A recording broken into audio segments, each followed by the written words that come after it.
There was a new Lloyd's Register. I mentioned this briefly yesterday, but this is it's really worth focusing on. Lloyd's Register came out of the old Lloyd's Coffee House in the 1720s. And two things came out of that coffee house. Two businesses were started by the guys in that coffee house, the men who hung out there every day. One was called Lloyd's of London, the insurance company. The other is called Lloyd's Register, which basically they do what's called the annual risk survey. They just kind of look around the world and say, where are the risks? And of course, that presumably informs the insurance company, although the two companies have been separate, ever since the 1720s. Lloyd's Register was officially formed in 1760. And they do this global risk poll of citizens in the top 140 countries. And, which is, about half the countries in the world, but, the countries who have a GDP bigger than Louisiana, basically. And they asked them, what is the biggest risk that you face as a citizen of your country? Now, most people talk about disease is a risk. Accidents are a risk. War could be a risk. But here in the United States, 1 in 10 Americans, 10% of Americans said politics is the biggest risk we face. Now, the average across the other 139 countries was only 1% of people said politics is the biggest risk we face. There were a few exceptions. For example, 5% of Russians said that politics was the biggest risk they face. And indeed, our politics can harm us. I mean, go out in public with a bleep Trump T-shirt or cap or a bumper sticker. The fear of physical violence, the fear of losing your health care this November when the Republicans' big, beautiful bill kicks in, the Medicaid cuts, the fear of losing your Medicare as the GOP works to strangle that program with both the Medicare Advantage scam and this new thing where in 6 states they're using AI to deny Medicare benefits to people on real Medicare. The scam, the fear of Republicans killing or reforming Social Security. Not to mention Republican-led campaigns to turn our environment over to the fossil fuel industry, our forests to the timber industry, our streams and waters over to the chemical industry, our farms over to the pesticide industry, and our children over to the radical Christian school industry. Not to mention turning our economy over to the crypto industry and the AI industry. And our Republican politicians and the billionaire-owned media that supports them are also continuously telling us to hate and fear, exactly what Dwight Eisenhower warned us against. I mean, if it's not Willie Horton, it's immigrant caravans. If it's not immigrant caravans, it's Muslim bombers. If it's not Muslim bombers, it's murder rapist illegals. In 2024, it was trans people.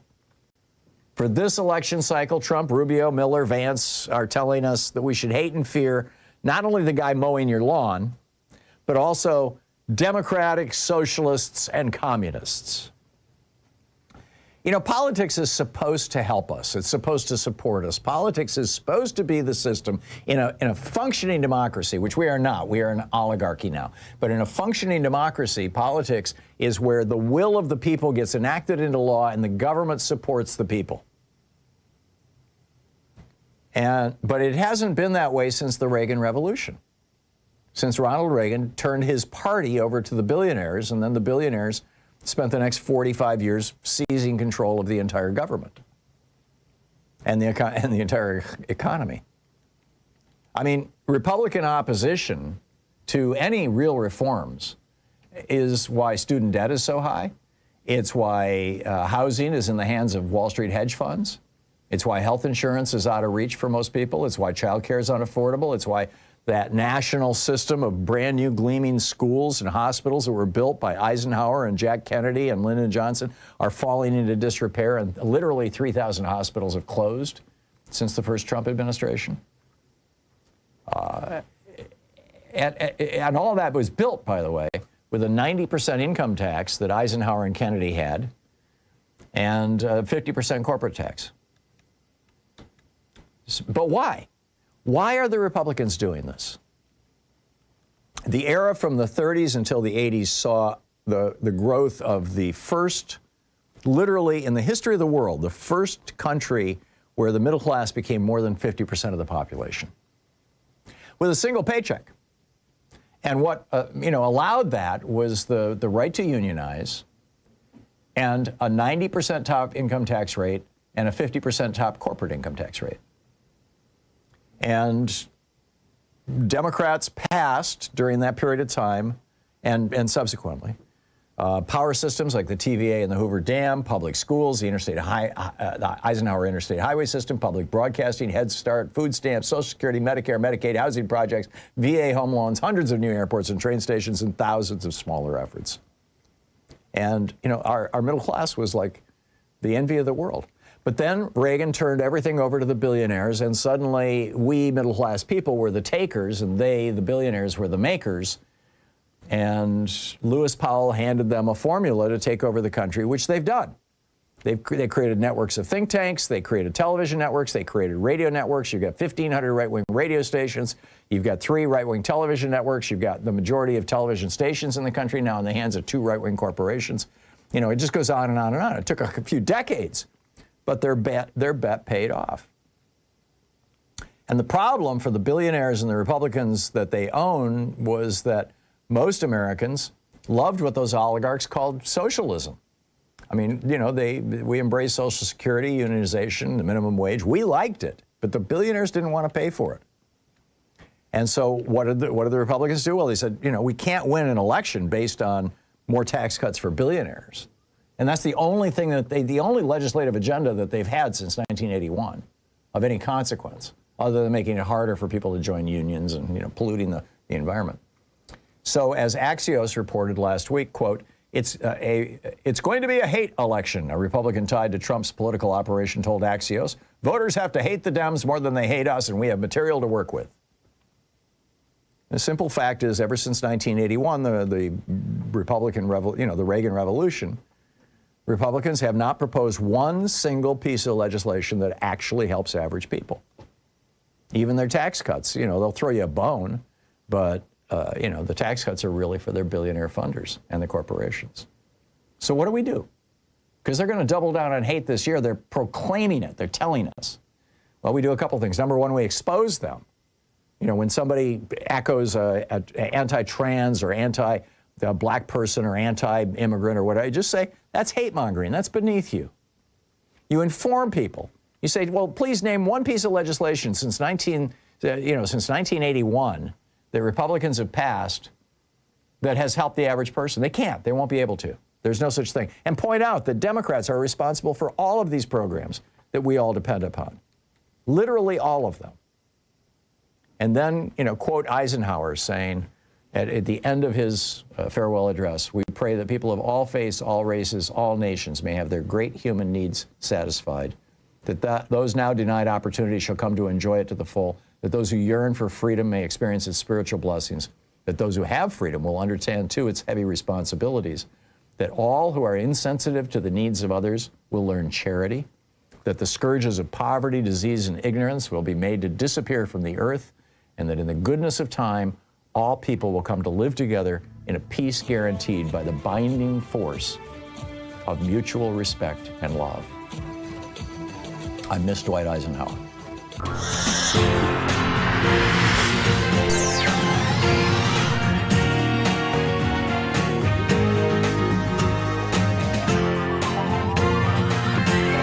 We say fight back!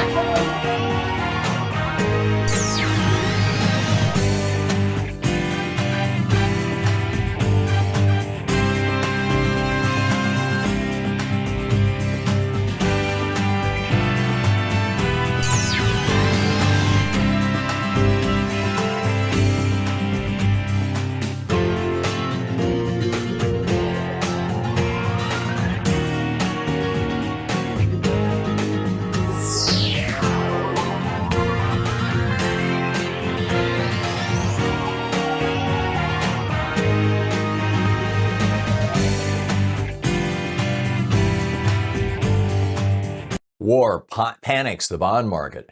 Trump ransoms disaster aid for election rules. California kills 148,000 ballots. Tariffs hide behind forced labor. Doctors demand single payer. Capitalism loses believers. Good morning. This is the Commonwealth Report, news for the public, not the powerful. You can follow us at commonwealthreport.news. Is the bond market screaming about Trump's war? The biggest market on earth just flashed a warning red light. The 10-year Treasury yield jumped Thursday to 4.71%, the highest since January of last year. Before Trump's war with Iran started in late February, that yield sat below 4%. Brent crude surged 7% Thursday and touched $100 a barrel. The 30-year Treasury hit 5.18%, the highest since 2007, right before the crash. Traders now put better than 1 in 3 odds on the Federal Reserve raising rates next week under its new chairman, Kevin Warsh. One strategist put it bluntly, quote, yields aren't going down unless oil does. That $30 trillion bond market sets the price of your mortgage, your car loan, and your credit card. 30-year mortgages just hit closer to 7%. Wall Street bets on war. You pay the bill. Why is Trump holding disaster money hostage?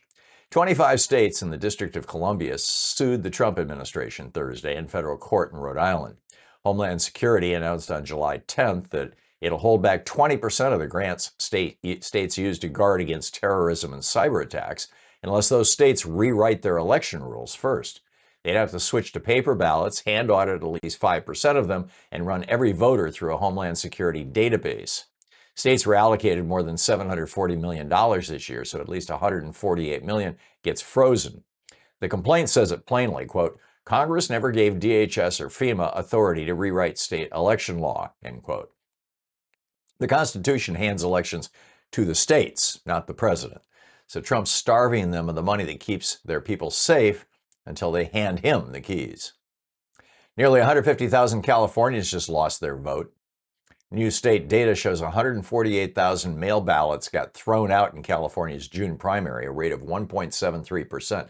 That's up sharply from 2 years ago.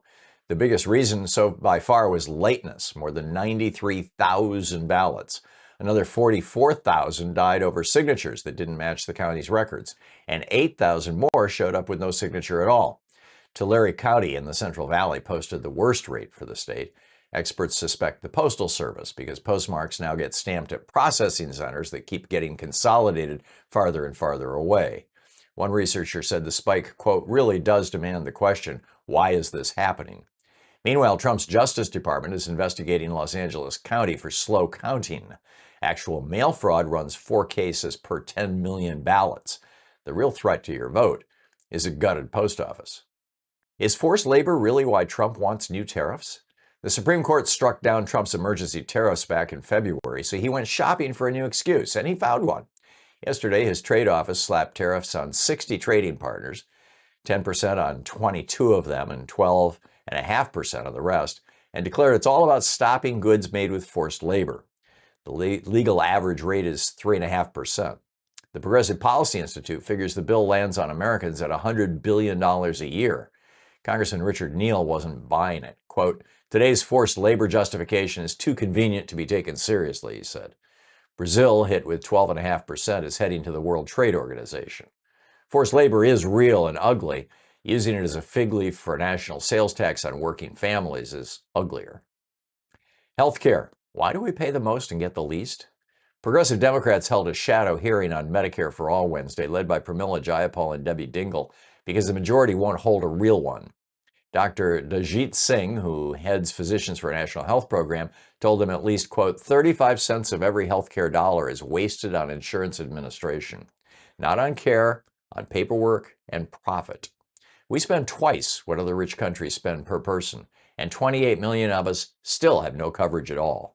A Yale study found single payer would save about 68,000 lives a year and $450 billion. More than half of House Democrats have signed on. Republicans, though, went the other way, cutting Medicaid and letting insurance subsidies expire. We found $37 billion for the Iran war in 5 months. That money's always there when somebody powerful wants it. The question is, who gets it? Americans are falling out of love with capitalism. Trump's whole midterm plan is calling Democrats socialists or communists. Somebody should show him the polling. Fox News finds views of capitalism have collapsed from 30 points positive in 2019 to only 4 points today. Among Republicans, strong support fell from 54 to 41%. 42% of them now say the economy is rigged for the rich, up from 39%. A Wall Street Journal survey found fewer than half of Americans think capitalism is working, down from 60% a decade ago. And only 35% still believe that working harder gets you ahead. 3/4 say billionaires and their big corporations own Washington. That's not a marketing problem. That's tens of millions of people looking at 40 years of Reaganomics and finally naming it out loud. And that's the way it is today, Friday, July 24th, 2026. I'm Thom Hartmann.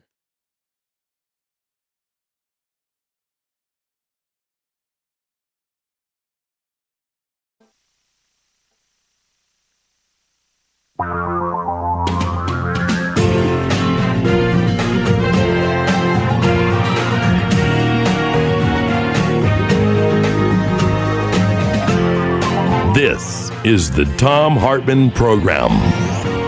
Hey, happy Friday, TGIF, Shabbat Shalom, Juma Mubarak, whatever it is for you. It's the end of the week and the beginning of the weekend for us. And we had a lot to talk about today. The fourth assault on American democracy has begun. This fall is going to determine whether it ends. Also, why is Trump holding disaster money hostage? And nearly 150,000 Californians just lost their votes. And we're just finding out now? What's going on?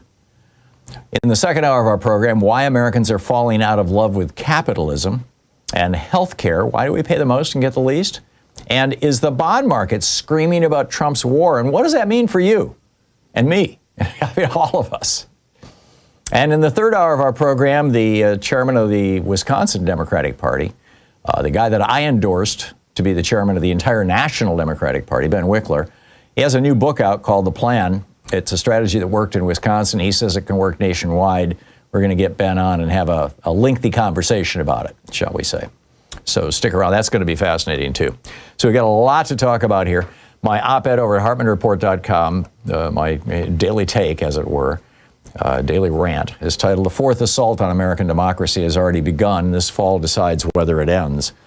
Those of you who are regular listeners know you've heard this. You've heard me talk about this many, many times. This is essentially the fourth turning is here. To quote the title of the book by William Howe. In 1776, well, I guess it was 1787 when the war finally ended, but basically in the 1780s, we took on oligarchy. And I mean, we being the essentially the American middle class, as it were. Now, I get it that Republicans and wealthy people love to characterize people like Jefferson and Washington as oligarchs. After all, they owned big properties and they enslaved lots of people. But in fact, both those men died in bankruptcy or something very close to it. The wealthiest guy who signed the Declaration of Independence was John Hancock, and his net wealth was only about $1 million in today's money. And he left no legacy, no family dynasty. But there were real oligarchs in America in the 1770s. In the rise of American civilization, Charles Beard, the historian, the famous historian, writes, quote, "From mansions that were castles, the Johnsons ruled in the upper Mohawk Valley with a sway that was half feudal and half barbaric, relying on numerous kinsmen, armed Negro slaves, trained bands of Gaelic retainers, and savage allies from the dread Iroquois to maintain their sovereignty over forest and plain." Now, he wrote that back in the 1920s, thus the anachronistic language, but you get the point. There were some really rich people in America at the time of the American Revolution, and almost without exception, I mean, none of the really rich people here signed the Declaration or participated in drafting the Constitution. They were the people who fought with the British against the revolutionaries, and when they lost, many of them fled to Canada or went back to England. So, number one, in the 1780s, we defeated oligarchy, an oligarchy right here in North America that had been imposed on us by Great Britain. 80 years later, the plantation oligarchs of the Old South had reached a consolidation of wealth where fewer than 1,000, arguably just a few hundred families, basically controlled both the economy and the politics of the entire region that came to be known as the Confederacy. By the 1850s, they had essentially outlawed democracy. They had made it illegal to vote against them, If you did, they tracked you down and punished you. If you published a newspaper or a pamphlet that spoke against them or against slavery or in favor of democracy, you could be hanged. And some people were. They rigged the elections. They decided who could vote and who couldn't based on whether or not they supported the oligarchy in the South. And in 1861, when they had completely destroyed, ended democracy in the Confederacy in the South, it was no longer a democracy at all. They declared war on the rest of America. And of course, Abraham Lincoln defeated them. So, 80 years after the American Revolution, we again defeated oligarchy and reestablished democracy. Now, again, just like in 1780s, it was a very imperfect democracy. People of color didn't vote, women didn't vote. The Senate was directly appointed, not elected. I mean, there was a lot of problems with our democracy, but it was still, in 1787, it was the first major national experiment in democracy in thousands of years. So that was the second time in the 1860s. The third time was during the period that we refer to as the Gilded Age and the Roaring Twenties, which was kind of a contiguous period. It was punctuated by the Roosevelt presidency, the Teddy Roosevelt.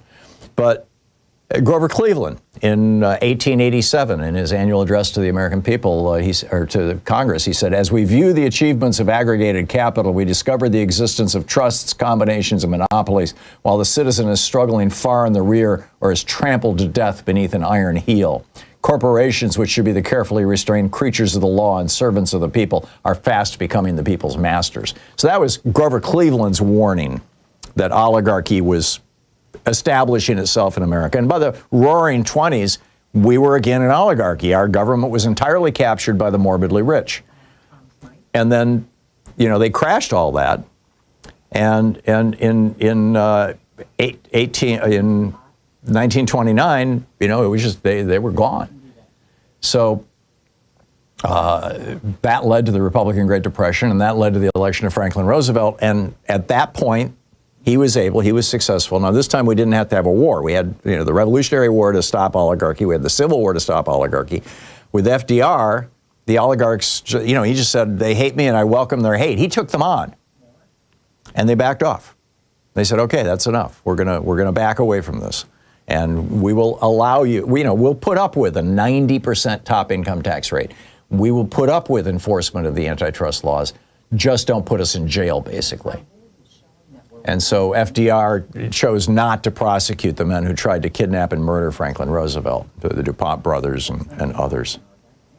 So that was the third challenge of oligarchy. And now we're in the middle of the fourth. And the oligarchs have risen up and taken over. They control virtually every aspect of our economy. They control virtually every aspect of our politics. Now, largely through the Republican Party and a handful of Democrats who go along with them. And so now, since taking office, Trump has, shall we say, engaged in a few shenanigans. Well, actually, these are, in my opinion, crimes against democracy. Trump has frozen and defunded the Cybersecurity and Infrastructure Security Agency, the Election Security Division. He has cut off the threat sharing network, serving 1,300 state and local election officials. He's disbanded the FBI's Foreign Influence Task Force. He's gutted the intelligence community's Foreign Malign Influence Center. He's shuttered the State Department's Counter-Disinformation Service. He's reduced the Justice Department's Voting Rights Section from 30 lawyers to 3. He's fired the head of the NSA Cyber Command, who caught indications of Russian meddling. He's left the Federal Election Commission without a quorum. And this month, he fired every remaining commissioner on the Election Assistance Commission just 4 months before the election. The election's 102 days from today. And yesterday, Secretary of State Marco Rubio met with Russian Foreign Minister Sergei Lavrov in the Philippines. Trump's been having hour-plus long conversations with Putin every 2 weeks since he was sworn in. And FBI Director Kash Patel is heading to Moscow.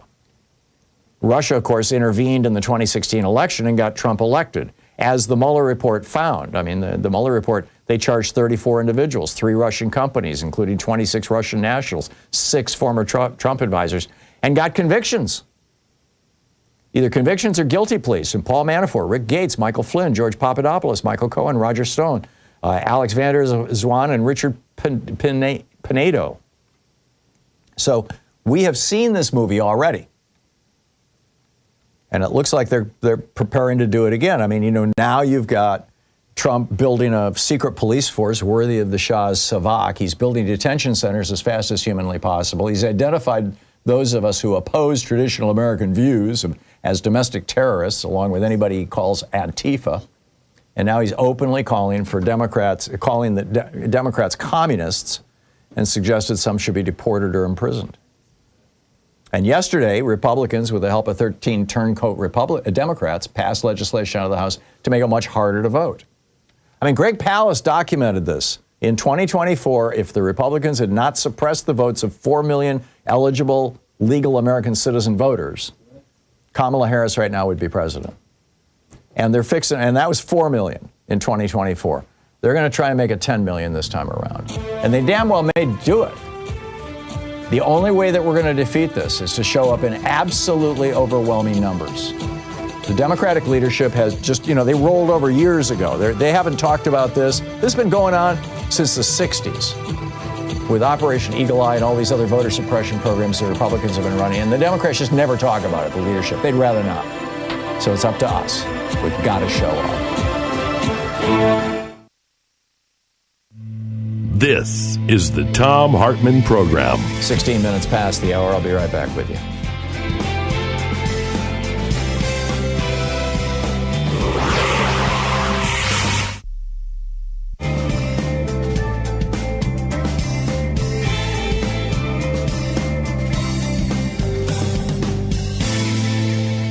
And welcome back. Steve in Phoenix, Arizona. Hey, Steve, what's on your mind today? Good morning, Tom. The Democratic leadership is it's been pretty poor, to say minorly. Yeah. I want to go on about, I want to speak about Rahm Emanuel in a second, but on CNN just a bit ago, they said, they were in the Chiron was saying, Trump says that he doesn't believe that Russia and China were helping Iran with intelligence. It's like, yeah, I know. He's not listening to his own spies. I guess. Indeed. So last night I'm watching again the aforementioned CNN, and they had a corporatist Democratic guy, Rahm Emanuel, on there. Yeah. And he's, the biggest fan of corporate money out there, yeah. Go. Oh, yeah. And he's talking about, the progressives, they're going to make us lose this election, the Bernie bros and all the candidates like that. And he's going on that, they're for defunding the police, they're for decriminalizing the prisons, they're for open borders. And I'm looking at this and I'm going, I says to my wife, they've never been for any of this. What's he going on about? He sounds like he's a commentator on Fixed News or News Mix Up or OAN, and it's like I just wanted to toss that out there. It's like, God, we got to fight. We got to fight the Republicans, the crazy news networks, and then our corporate Democrats. It's like, my God, Tom. Yeah, it's the corporate Democrats and the AIPAC Democrats. And you got her. They're both giving us a run for our money, and in my opinion, they are both betraying America. And without a doubt, I concur wholeheartedly. Yeah. Thanks so much, Tom. Yeah. You guys all have a good weekend. Thanks, Steve. You too. Cliff in Santa Clarita, California. Hey, Cliff, what's on your mind today? Good morning, Tom. Always a pleasure. Hey, Cliff, a quick question. Is my audio distorted? It sounds fine to me. Okay, and it sounded fine on Free Speech TV on the television? Yeah, no, okay, it sounds cool. completely normal. Just wanted to check. Okay, go ahead. Yeah, so I don't really find any of the Republican lawmakers or appointees very likable. Mm-hmm. But for me, the least likable is that mushmouth Thom Hartmann. Yeah. He needs to enunciate a little better. The clip I heard from him the other day when he said that all the Democrats just need to shut up and everyone needs to comply with ICE, period. Mm-hmm. This from a guy we all saw on videotape taking $50,000 in cash in a brown paper bag, right? Yeah, right. He didn't even get a slap on the wrist for that. And I'm assuming, as far as we can tell, he's kept the money. He never gave it back to the FBI. Right. So if and when the Dems take control of the House or the Senate, can he be prosecuted for that? Well, and he could be investigated for that. They can refer a suggestion for prosecution to the Justice Department, but it'll be up to Todd Blanche and Donald Trump. So there's no statute of limitations on that kind of behavior? Well, I don't know about the statute of limitations. It's that prosecution is discretionary. The DOJ can choose who and when they're going to prosecute. Okay. And number two, quickly, why, forgive me for being redundant because I've brought this up before, but why aren't the Democrats out there every single day screaming about the national debt? We've never seen this amount of reckless spending by any president that I'm aware of. I agree. They need to turn the two. Our country. Yeah, they need to turn the two Santa Claus strategy around and against the Republicans, and they should have started that 2 decades ago when I started pointing it out. Cliff, thank you very much for the call. It's great to hear from you. 21 minutes past the hour.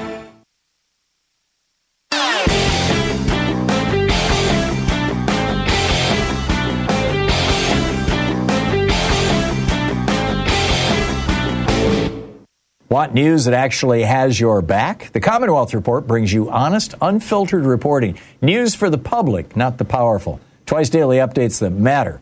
Head to commonwealthreport.news and subscribe today. Take back your news. A lot of people wonder, where did this whole right-wing movement to basically gut our freedoms and end DEI and all this other, where did this all begin?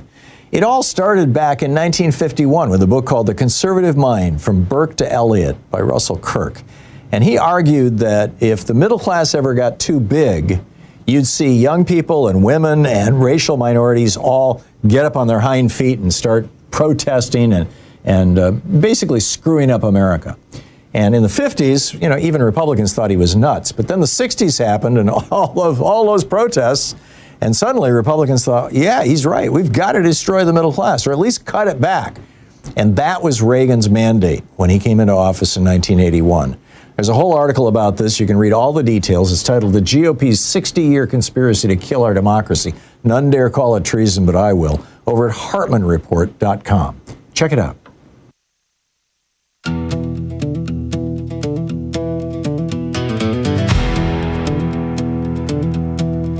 The fences don't fall in a single night. They steal the dawn before the light. They silence the watch, they lock the gate, then tell the people it's just too late. History's calling. Can you hear its cry? This is the fourth assault. Stand your ground, hold the line. Freedom dies a little, every borrowed lie. They've come for the ballot, they've come for your voice. A nation's future still lives in your choice.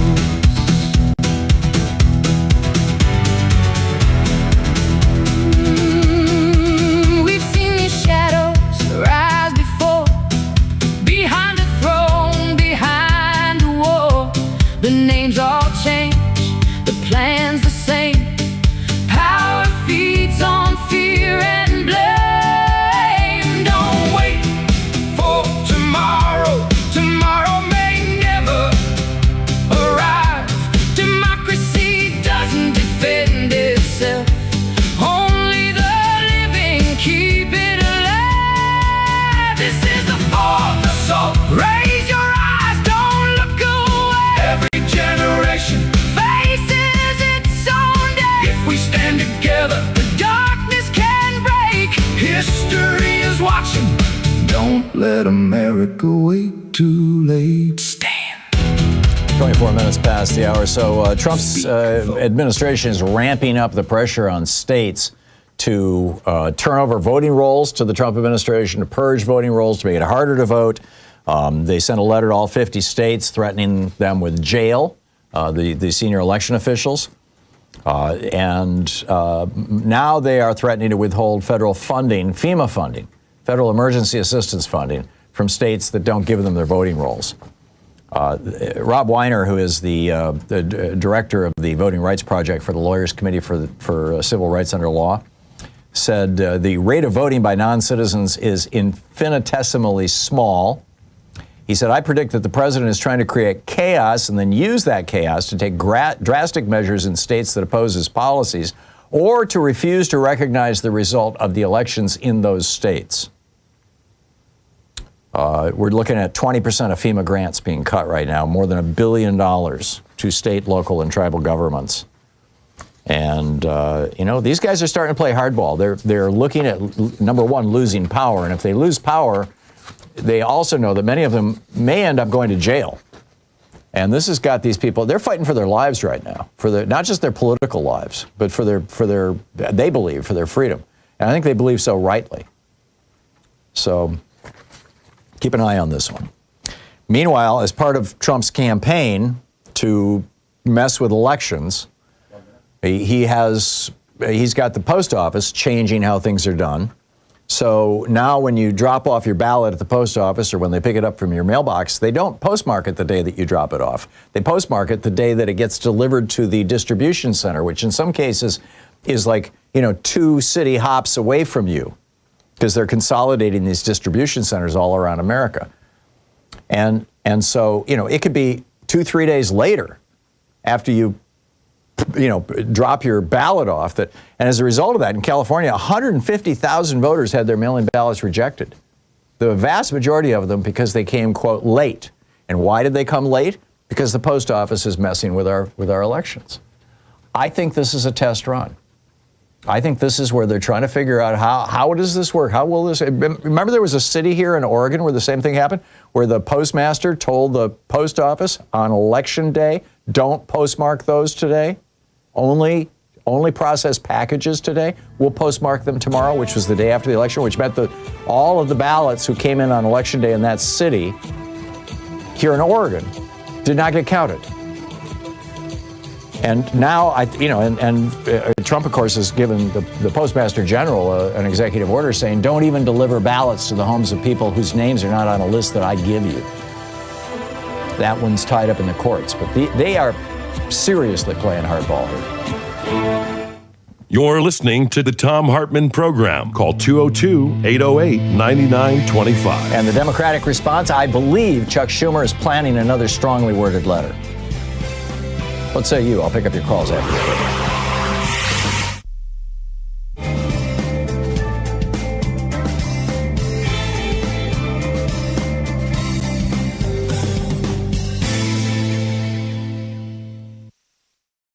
War panics the bond market. Trump ransoms disaster aid for election rules. California kills 148,000 ballots. Tariffs hide behind forced labor. Doctors demand single payer. Capitalism loses believers. Good morning. This is the Commonwealth Report. News for the public, not the powerful. You can follow us at commonwealthreport.news. Is the bond market screaming about Trump's war? The biggest market on earth just flashed a warning red light. The 10-year Treasury yield jumped Thursday to 4.71%, the highest since January of last year. Before Trump's war with Iran started in late February, that yield sat below 4%. Brent crude surged 7% Thursday and touched $100 a barrel. The 30-year Treasury hit 5.18%, the highest since 2007, right before the crash. Traders now put better than 1 in 3 odds on the Federal Reserve raising rates next week under its new chairman, Kevin Warsh. One strategist put it bluntly, quote, yields aren't going down unless oil does. That $30 trillion bond market sets the price of your mortgage, your car loan, and your credit card. 30-year mortgages just hit closer to 7%. Wall Street bets on war. You pay the bill. Why is Trump holding disaster money hostage? 25 states and the District of Columbia sued the Trump administration Thursday in federal court in Rhode Island. Homeland Security announced on July 10th that it'll hold back 20% of the grants states use to guard against terrorism and cyber attacks unless those states rewrite their election rules first. They'd have to switch to paper ballots, hand audit at least 5% of them, and run every voter through a Homeland Security database. States were allocated more than $740 million this year, so at least $148 million gets frozen. The complaint says it plainly, quote, Congress never gave DHS or FEMA authority to rewrite state election law, end quote. The Constitution hands elections to the states, not the president. So Trump's starving them of the money that keeps their people safe until they hand him the keys. Nearly 150,000 Californians just lost their vote. New state data shows 148,000 mail ballots got thrown out in California's June primary, a rate of 1.73%. That's up sharply from 2 years ago. The biggest reason so by far was lateness, more than 93,000 ballots. Another 44,000 died over signatures that didn't match the county's records, and 8,000 more showed up with no signature at all. Tulare County in the Central Valley posted the worst rate for the state. Experts suspect the Postal Service because postmarks now get stamped at processing centers that keep getting consolidated farther and farther away. One researcher said the spike, quote, really does demand the question, why is this happening? Meanwhile, Trump's Justice Department is investigating Los Angeles County for slow counting. Actual mail fraud runs 4 cases per 10 million ballots. The real threat to your vote is a gutted post office. Is forced labor really why Trump wants new tariffs? The Supreme Court struck down Trump's emergency tariffs back in February, so he went shopping for a new excuse, and he found one. Yesterday, his trade office slapped tariffs on 60 trading partners, 10% on 22 of them and 12.5% on the rest, and declared it's all about stopping goods made with forced labor. The legal average rate is 3.5%. The Progressive Policy Institute figures the bill lands on Americans at $100 billion a year. Congressman Richard Neal wasn't buying it. Quote, today's forced labor justification is too convenient to be taken seriously, he said. Brazil, hit with 12.5%, is heading to the World Trade Organization. Forced labor is real and ugly. Using it as a fig leaf for a national sales tax on working families is uglier. Healthcare. Why do we pay the most and get the least? Progressive Democrats held a shadow hearing on Medicare for All Wednesday, led by Pramila Jayapal and Debbie Dingell, because the majority won't hold a real one. Dr. Dajit Singh, who heads Physicians for a National Health Program, told them at least, quote, 35 cents of every healthcare dollar is wasted on insurance administration, not on care, on paperwork and profit. We spend twice what other rich countries spend per person, and 28 million of us still have no coverage at all. A Yale study found single payer would save about 68,000 lives a year and $450 billion. More than half of House Democrats have signed on. Republicans, though, went the other way, cutting Medicaid and letting insurance subsidies expire. We found $37 billion for the Iran war in 5 months. That money's always there when somebody powerful wants it. The question is, who gets it? Americans are falling out of love with capitalism. Trump's whole midterm plan is calling Democrats socialists or communists. Somebody should show him the polling. Fox News finds views of capitalism have collapsed from 30 points positive in 2019 to only 4 points today. Among Republicans, strong support fell from 54 to 41%. 42% of them now say the economy is rigged for the rich, up from 39%. A Wall Street Journal survey found fewer than half of Americans think capitalism is working, down from 60% a decade ago. And only 35% still believe that working harder gets you ahead. 3/4 say billionaires and their big corporations own Washington. That's not a marketing problem. That's tens of millions of people looking at 40 years of Reaganomics and finally naming it out loud. And that's the way it is today, Friday, July 24th, 2026. I'm Thom Hartmann.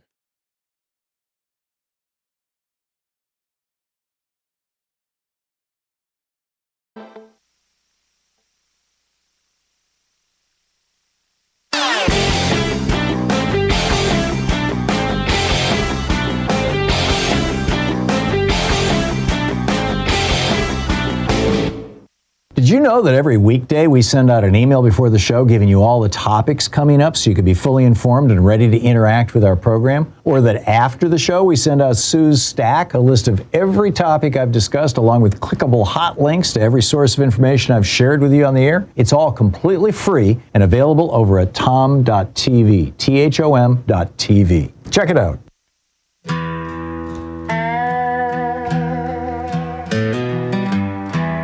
Welcome back. 34 minutes past the hour. Picking up your calls here. What's on your mind today? Anything Goes weekend. Ziggy in Oneonta, New York. Hey, Ziggy, what's up? Hi, Tom. I have a couple of indivisible items I'd like to share. The first one being that this weekend, Saturday, a number of groups throughout the United States are planning on holding rallies predominantly as a ICE protest. Of course, people are welcome to come and protest about one of the hundreds of other items that are going on. The outrages are legion. Yeah, I know. There's so many of them. So, and a lot of people don't know about this because it kind of started this week and it was a little bit impromptu. So you haven't really probably heard about it. But this weekend, so look for your local indivisible to see if there's a protest going on, because probably there is. Yeah. Cool. Okay. All right. And I got one other one, too. Mm-hmm. People should call this senator today about the Clarity Act to try to stop it, because they're trying to get it through before August recess. What is the Clarity Act? People may not. Okay, it's an act where essentially they're going to give crypto companies everything they want. Basically, is what it is. And they're trying to get it passed before the August recess. There's an article in Rolling Stone by Ezra Levin of Indivisible about this, and people should be made aware of it, and you need to contact your senator if you want to do something, because I think it's going to be devastating to our economy. Also, I should mention that personally I'm a little bit sad because my senator, Senator Kirsten Gillibrand, is one of the people trying to get it through. And her son has started a cryptocurrency company, and they are funneling millions of dollars to her son.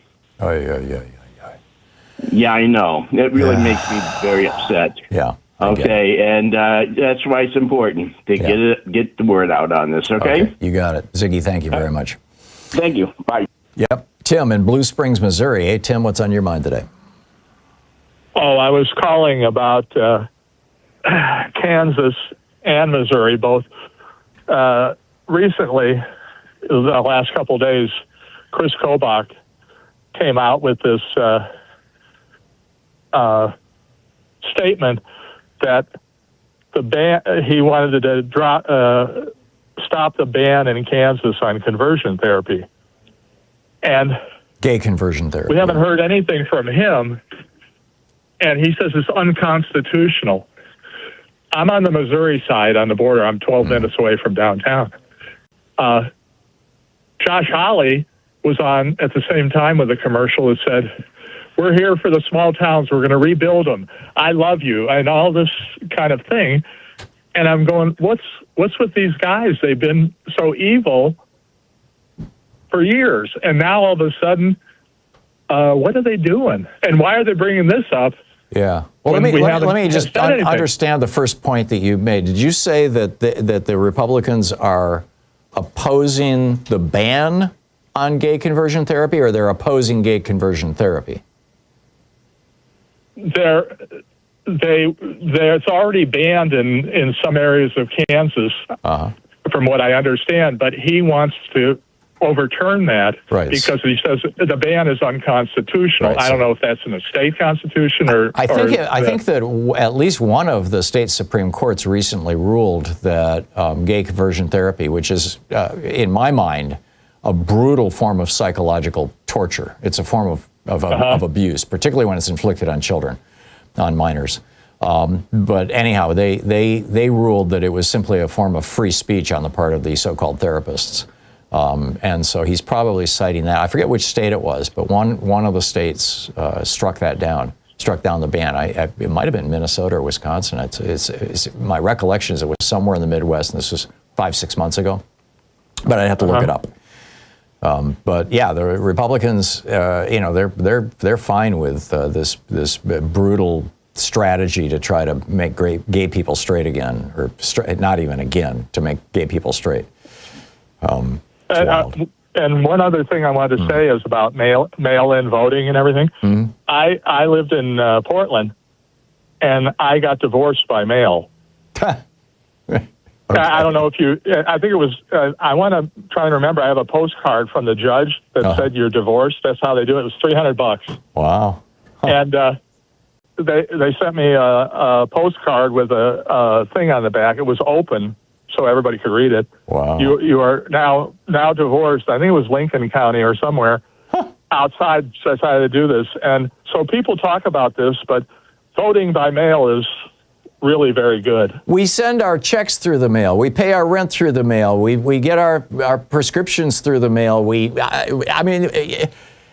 But we can't vote through the mail because it's, of course, the Trump post office under DeJoy and now this new guy whose name has escaped me, I forget, are trying to mess with it. I mean, they're trying to ruin mail-in voting. They just, because they think the Democrats use it more than Republicans, which is true in some places, but not in all. Tim, thanks. Thanks for the FYI. Okay, thanks a lot, Tom. Have a nice day. Thanks, you too. CC in Northbrook, Illinois. Hey, CC, what's on your mind today? Hi, Tom. I got 2 points, but I want to comment on that Clarence Thomas discussion you had earlier this week. Mm-hmm. And I just want to say, I think you guys made that way too complicated. Clarence Thomas, just a low-down, dirty, gratuity-grabbing, sellout, treasonous, scum of the earth human being. Yeah. And every group has it. I mean, black or white. Yeah, he's a poster child. Yeah, my take on it was, or my thought on it was that he was basically kind of that character that Samuel L. Jackson played in Django. The house slave, as it were. Right. But then somebody called in yesterday and said, Lindsey Graham is the same thing. He was a closeted gay man who constantly voted against anything that would help gay people. So it doesn't necessarily have to have anything to do with race. It's just people hating themselves for whatever reasons, or hating their people for whatever reason. Yeah, you're right. I just want to set the record straight on that. Yeah. But and this next point, my main point, you might think this is kind of tongue in cheek and not take it seriously, but I just put in my strategy category. But I think that we should reach across the aisle and propose that we put Trump's face on Stone Mountain, Georgia. And the reason why I say that is because he deserves to be there. Yeah, for people who don't know what CC is talking about, I used to live in Georgia. Stone Mountain is this massive, just absolutely massive side of a cliff where they've carved a bunch of Confederate soldiers, riding off to battle with the Confederate battle flag, and it is the place for the white supremacists to meet and to gather and pray for the return of the Confederacy and everything else. So back to you, CC. Right. And they're not just any soldiers now. That's Jefferson Davis, Robert E. Lee, and Stonewall Jackson. That's correct. And that's like the KKK. That's the meeting place. I mean, it is. Yep. You can pull it up on the internet. And I say that seriously because if he wants to put his face on Washington, on the other one with the president. Yeah, Mount Rushmore. I'd say, excuse me. I said Mount Rushmore. I'm sorry. I didn't mean to interrupt. That's it. And I say, put him, instead of that, put him where he belongs. And also, I want to know who are the true blue maggots, or the true blue, the ones. And I hope this gets to Trump's ear, because that way he can find out who's really on his team. And we can get that face up there before November. and hopefully we'll get an output like we got on the reflecting pool. That's what I say. But I know it sounds kind of funny and all that, but I'm serious about it, and everybody should be in agreement of that, because that's what he's blown. He's the grand dragon of the Ku Klux. But the wild thing is that Trump would probably be all in favor of it. Sure, put my face on Stone Mountain right there with Jackson and Lee. Right, and then he's going to break it, so we all be happy in the end. There you go. CC, thank you for the call. A good show this week, brother. Yeah, thank you. Thank you. Good talking to you. Samuel in Santa Ana, California. Hey, Samuel, what's up? Hey, okay, so here's the deal, Tom. Before I get into the main body, I have a time-sensitive public service thing I want to drop on everybody. The 29th of July is going to be the last day where we're able to contact the Federal Communications Commission about our support for ABC. They're running commercials out here. I don't know other parts of the country. I'm thinking they're doing the same thing, but that's a very important thing for us to do. Thank you. Now, yes, sir. Now, there's something that you've talked about numerous times, that we do not have the control with the cable companies that we have over networks like NBC, ABC, CBS, because they do not go through the airwaves. Correct. So I found two things where we might actually have an end run with this time. Think about this. When they were laying the cable out here, they dug up the city street, which everybody owns. That is our commons to lay the cable. It's public right away. Exactly. Okay, the second thing is that I don't know if you get cable or not, but for several years now, Spectrum out here has been offering Hulu along with other streaming services that you can get now via your cable company. And Hulu is something that goes through the airwaves. And so, since the streaming. And so I'm thinking that maybe we can have more of a say-so, we the people, if in fact we could expand on that in some way. I'm not a lawyer or what have you, but I'm thinking to myself, well, now that they're actually doing that and expanding in that way, wouldn't it seem to you, and I'm talking to you personally, wouldn't it seem to you that we could possibly utilize that as far as being able to say that they are now a part of the commons, they've evolved to that? I agree with you, Samuel, and we're about 40 years too late on this debate. Back in the late 80s, when cable started being seriously being a thing, the FCC got together and said, okay, how are we going to deal with this? Because the cable does go through public rights of way, just like the public airwaves. And what but they didn't really want to regulate it. I mean, the cable industry at that point had grown to the point where they had a lot of money and they had a lot of influence. And this was during a Republican administration. This was during the Reagan era. And so the compromise that they came up with was that, the old the fairness doctrine said you must serve the public interest. And they said, okay, the cable companies must serve the public interest. And the way that they must do that is two things. Number one, all the cable companies pay a small tax or a fee. They actually charge it to you. I don't know if it shows up on your bill or not, but we're all paying it for C-SPAN. C-SPAN was mandated by either federal law or FCC rule. I don't recall which.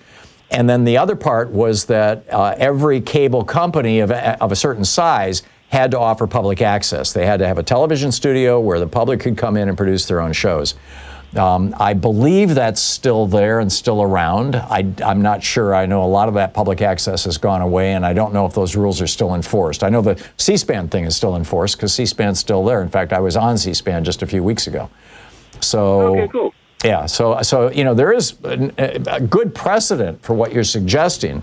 It's just that, they never went the next step and said, okay, we should regulate this under like the Fairness Doctrine, because they were in the process at that time in '87 of dismantling the Fairness Doctrine and ultimately the Equal Time Rule. Okay. So although the Equal Time Rule is still largely in place, but Samuel, brilliant. I love the way you're thinking here. Keep at it. Thank you, Samuel. Good talking to you. 47 and a half minutes past the hour. We'll be right back. You're listening to Thom Hartmann. Visit ThomHartmann.com for audio and video archives. It's the place where smart people get their news. We'll be right back with your calls here on Anything Goes Weekend. Ever since the inauguration, roughly every 2 weeks, Donald Trump has had at least a 1-hour conversation with Vladimir Putin, and we have no idea what they talked about on 9 a.m. Exactly. So, I mean, I'm like up in arms and saying, "Oh my God, okay, it's getting late early." Yeah, as they say. Yeah, I said yesterday, where's Joe McCarthy when you need him? I mean, the Republicans used to be the ones who were hysterical about Russia. Oh my God, there's Russian spies in the State Department, and now it's like, oh, Russia, well, that's cool. They're giving a lot of money to Trump, I guess, or something. I don't know. Yeah, and I hear the blasé reporting on this. Yeah, like, oh, he might be going there for a vacation. Really? Yeah. Since when is Russia a destination point for vacation? Exactly, especially for an FBI director. Yeah, exactly. Yeah. That's unheard of. I mean, I don't know what to say other than people better wake up, step up, and stand up straight and start doing something, calling somebody and doing what you got to do. I agree. He's either going to get his instructions or his paycheck. Exactly. In my mind. So, GR, thank you. That was a solid one. GR, appreciate the call, and I hope you call again. Okay, thank you. Good talking to you. Sandra in Houston, Texas. Hey, Sandra, what's on your mind today? Good morning.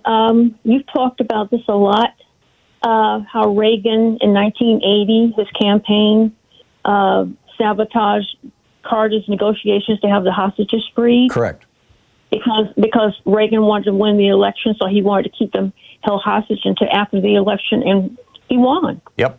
Okay, now the shoe's on the other foot. I'm sorry, the other hoof, because apparently Iran is keeping that the Strait of the Hormuz closed. Hormuz, yeah. Because they know how desperate Trump is to have it opened before the election, That's and they're interesting. not cooperating. It is like karma, isn't it, So Sandra?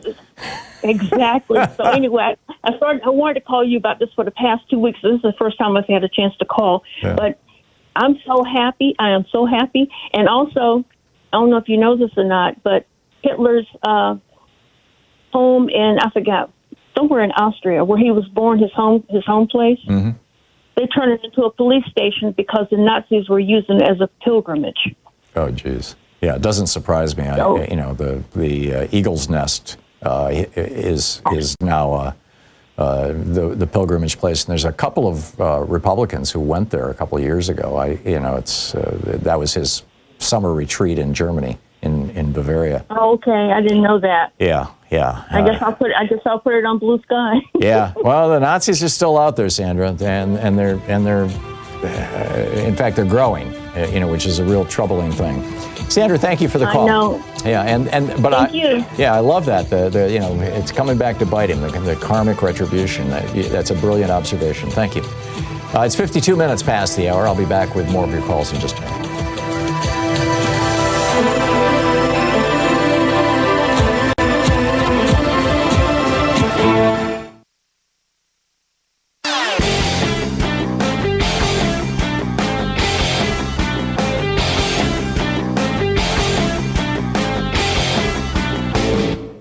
Hey, thanks so much for sharing our program and for reaching out to our stations and sponsors and letting them know that you're listening. It really means a lot to us.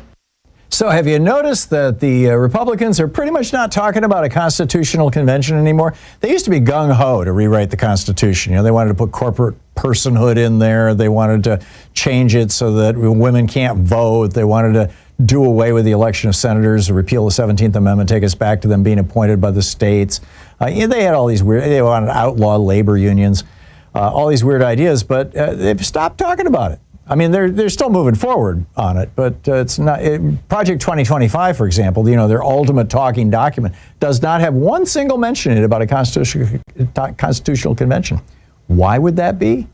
Well, it's because the Supreme Court is doing their work for them. I mean, they have overturned Article 2. They've overturned the 1st, 4th, 9th, and 14th Amendments. They've overturned Article 1, Section 7. All the details of this whole thing are over at HartmannReport.com. You got to check it out. 53 minutes past the hour. Picking up your calls here. Paul in Woodinville, Washington. Hey, Paul, what's up? Well, Tom, I think I have some insights as to the pushback on capitalism and some of what another caller was talking about sort of towards the earlier, just a few minutes ago. And it has to do with this. So you've read, I know, Adam Smith's Wealth of Nations, correct? I have, yeah. You've read that. And although I think his more important book is, well, you're going, it's Theory of Moral Sentiments. Theory of Moral Sentiments. Thank you very much, yeah. Yeah, that was his first book in 1759. And he said something in there that really, he was talking about how people, the biggest issue in negotiation of people getting along is trust. Mm-hmm. And he said that people can, who have a mutual interest in the pool of common resources, can work well together when they will trust each other as long as they're certain that there are no outside influences or parties that have alternative or ulterior motives within those negotiations.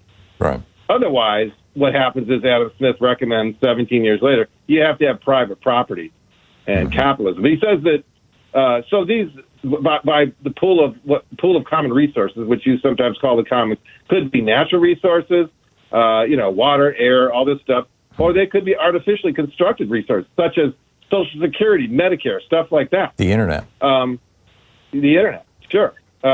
Or any of our utilities or whatever. And this became a big issue as to why the Articles of Confederation failed, is because there was no trust, mutual trust between the states, the new states. And there was no provision for the commons, for a federal commons. Yeah, that's what I'm talking about. Yeah.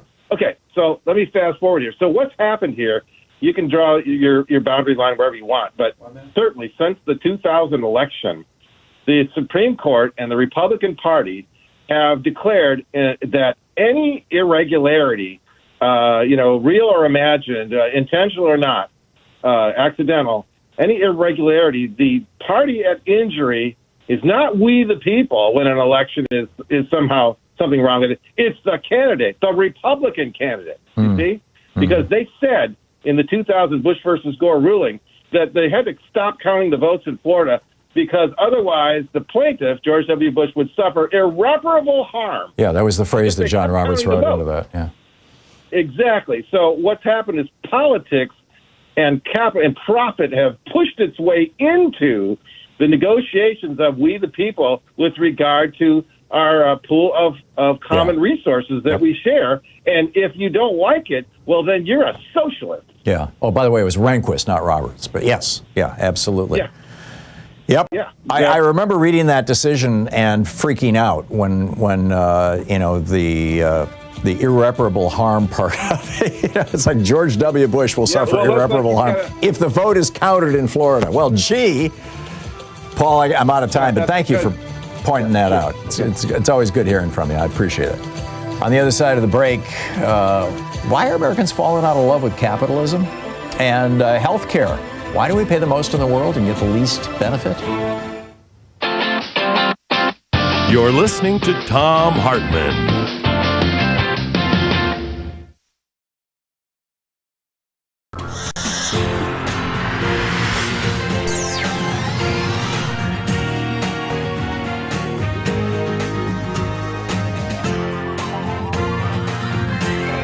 We say fight back!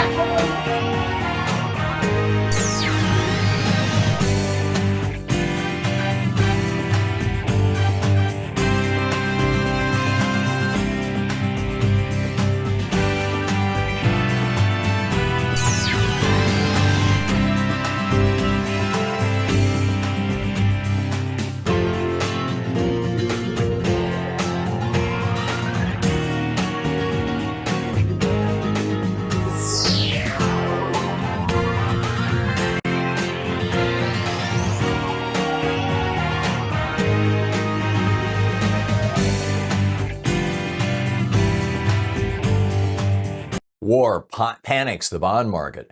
Trump ransoms disaster aid for election rules. California kills 148,000 ballots.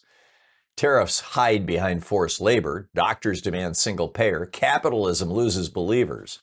Good morning. This is the Commonwealth Report. News for the public, not the powerful. You can follow us at commonwealthreport.news. Is the bond market screaming about Trump's war? The biggest market on earth just flashed a warning red light. The 10-year Treasury yield jumped Thursday to 4.71%, the highest since January of last year. Before Trump's war with Iran started in late February, that yield sat below 4%. Brent crude surged 7% Thursday and touched $100 a barrel. The 30-year Treasury hit 5.18%, the highest since 2007, right before the crash. Traders now put better than 1 in 3 odds on the Federal Reserve raising rates next week under its new chairman, Kevin Warsh. One strategist put it bluntly, quote, yields aren't going down unless oil does. That $30 trillion bond market sets the price of your mortgage, your car loan, and your credit card. 30-year mortgages just hit closer to 7%. Wall Street bets on war. You pay the bill. Why is Trump holding disaster money hostage? 25 states and the District of Columbia sued the Trump administration Thursday in federal court in Rhode Island. Homeland Security announced on July 10th that it'll hold back 20% of the grants states use to guard against terrorism and cyber attacks unless those states rewrite their election rules first. They'd have to switch to paper ballots, hand audit at least 5% of them, and run every voter through a Homeland Security database. States were allocated more than $740 million this year, so at least $148 million gets frozen. The complaint says it plainly, quote, Congress never gave DHS or FEMA authority to rewrite state election law, end quote. The Constitution hands elections to the states, not the president. So Trump's starving them of the money that keeps their people safe until they hand him the keys. Nearly 150,000 Californians just lost their vote. New state data shows 148,000 mail ballots got thrown out in California's June primary, a rate of 1.73%. That's up sharply from 2 years ago. The biggest reason so by far was lateness, more than 93,000 ballots. Another 44,000 died over signatures that didn't match the county's records, and 8,000 more showed up with no signature at all. Tulare County in the Central Valley posted the worst rate for the state. Experts suspect the Postal Service because postmarks now get stamped at processing centers that keep getting consolidated farther and farther away. One researcher said the spike, quote, really does demand the question, why is this happening? Meanwhile, Trump's Justice Department is investigating Los Angeles County for slow counting. Actual mail fraud runs 4 cases per 10 million ballots. The real threat to your vote is a gutted post office. Is forced labor really why Trump wants new tariffs? The Supreme Court struck down Trump's emergency tariffs back in February, so he went shopping for a new excuse, and he found one. Yesterday, his trade office slapped tariffs on 60 trading partners, 10% on 22 of them and 12.5% on the rest, and declared it's all about stopping goods made with forced labor. The legal average rate is 3.5%. The Progressive Policy Institute figures the bill lands on Americans at $100 billion a year. Congressman Richard Neal wasn't buying it. Quote, today's forced labor justification is too convenient to be taken seriously, he said. Brazil, hit with 12.5%, is heading to the World Trade Organization. Forced labor is real and ugly. Using it as a fig leaf for a national sales tax on working families is uglier. Healthcare. Why do we pay the most and get the least? Progressive Democrats held a shadow hearing on Medicare for All Wednesday, led by Pramila Jayapal and Debbie Dingell, because the majority won't hold a real one. Dr. Dajit Singh, who heads Physicians for a National Health Program, told them at least, quote, 35 cents of every healthcare dollar is wasted on insurance administration, not on care, on paperwork and profit. We spend twice what other rich countries spend per person, and 28 million of us still have no coverage at all. A Yale study found single payer would save about 68,000 lives a year and $450 billion. More than half of House Democrats have signed on. Republicans, though, went the other way, cutting Medicaid and letting insurance subsidies expire. We found $37 billion for the Iran war in 5 months. That money's always there when somebody powerful wants it. The question is, who gets it? Americans are falling out of love with capitalism. Trump's whole midterm plan is calling Democrats socialists or communists. Somebody should show him the polling. Fox News finds views of capitalism have collapsed from 30 points positive in 2019 to only 4 points today.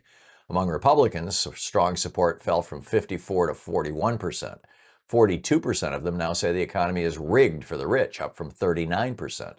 A Wall Street Journal survey found fewer than half of Americans think capitalism is working, down from 60% a decade ago. And only 35% still believe that working harder gets you ahead. 3/4 say billionaires and their big corporations own Washington. That's not a marketing problem. That's tens of millions of people looking at 40 years of Reaganomics and finally naming it out loud. And that's the way it is today, Friday, July 24th, 2026. I'm Thom Hartmann.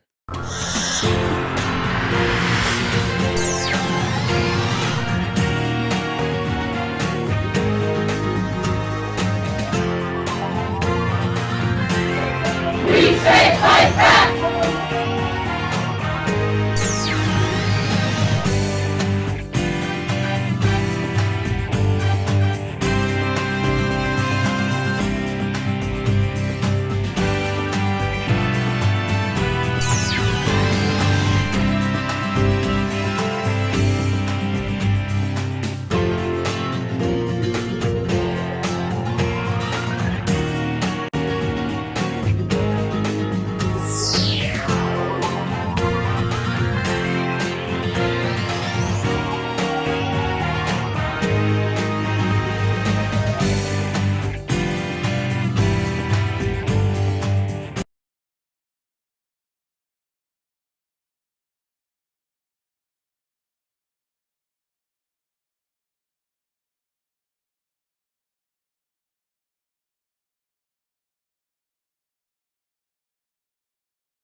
is the Thom Hartmann Program.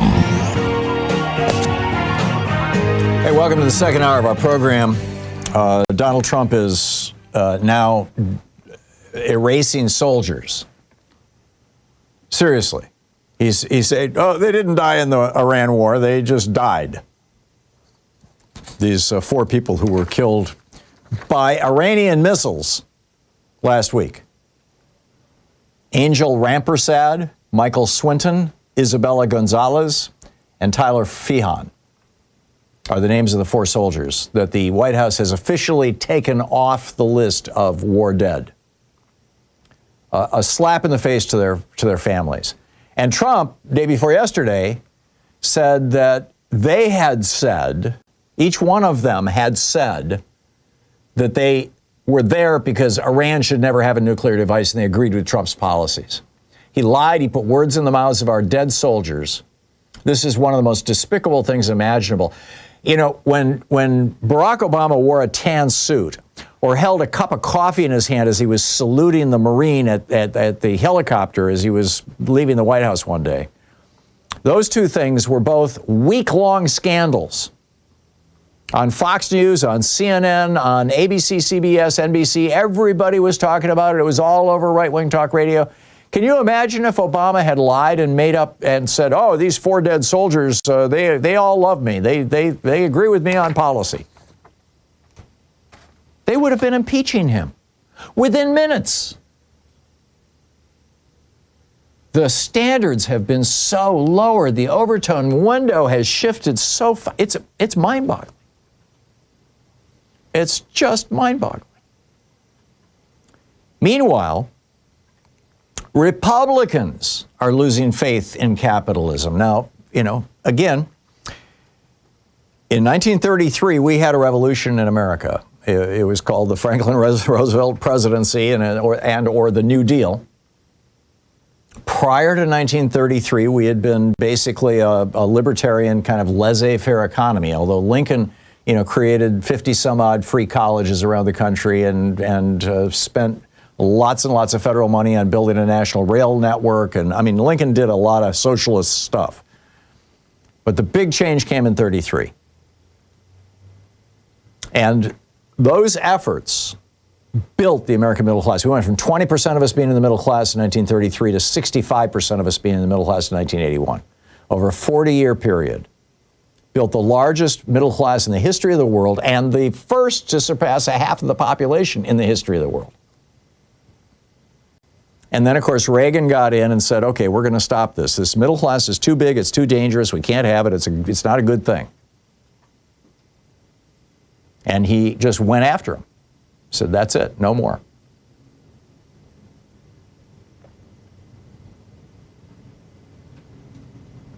And the result of that, of course, is that, you know, you could be in the middle class with a single paycheck, buy a house, buy a car, take a vacation, have a decent retirement, put your kids through college back in 1981 with a single paycheck, with a high school diploma. Whereas today, it takes 2 full-time paychecks, and at least one of you damn well better have a college education if you want to be in the middle class. So what happened? Well, capitalism got deregulated, essentially. I mean, that was the mantra of the Reagan Revolution, deregulation. And you know, it's generally called neoliberalism. It was adopted by the Clinton administration as well, and to some extent the Obama administration. And the result of this is that we've had 45 years of neoliberalism, and it has gutted the middle class. And finally, Republican voters are figuring this out. This is remarkable. This is a Fox News poll, right? A Fox News poll. And they found that favorable views of capitalism have gone from 30 points positive in 2019 to just 4 points positive today. 65% of voters today, now back 10 years ago, only 56% of voters said the system is rigged against me. Today it's 65%, about 2/3. Back in 2019, 72% of Republicans said capitalism's a good thing. Today, that strongly positive view of capitalism among Republicans, 54%. Fewer than half of Republicans have now have 42% of Republicans now say that our economy is rigged. Fewer than half of Americans say capitalism is working even somewhat well, down from 60% just a decade ago. 61% of Americans said they were bothered a lot by the feeling that the wealthy don't pay their share of taxes. 60% overall, 42% of Republican-inclined voters said the same thing about corporations paying their fair share of taxes.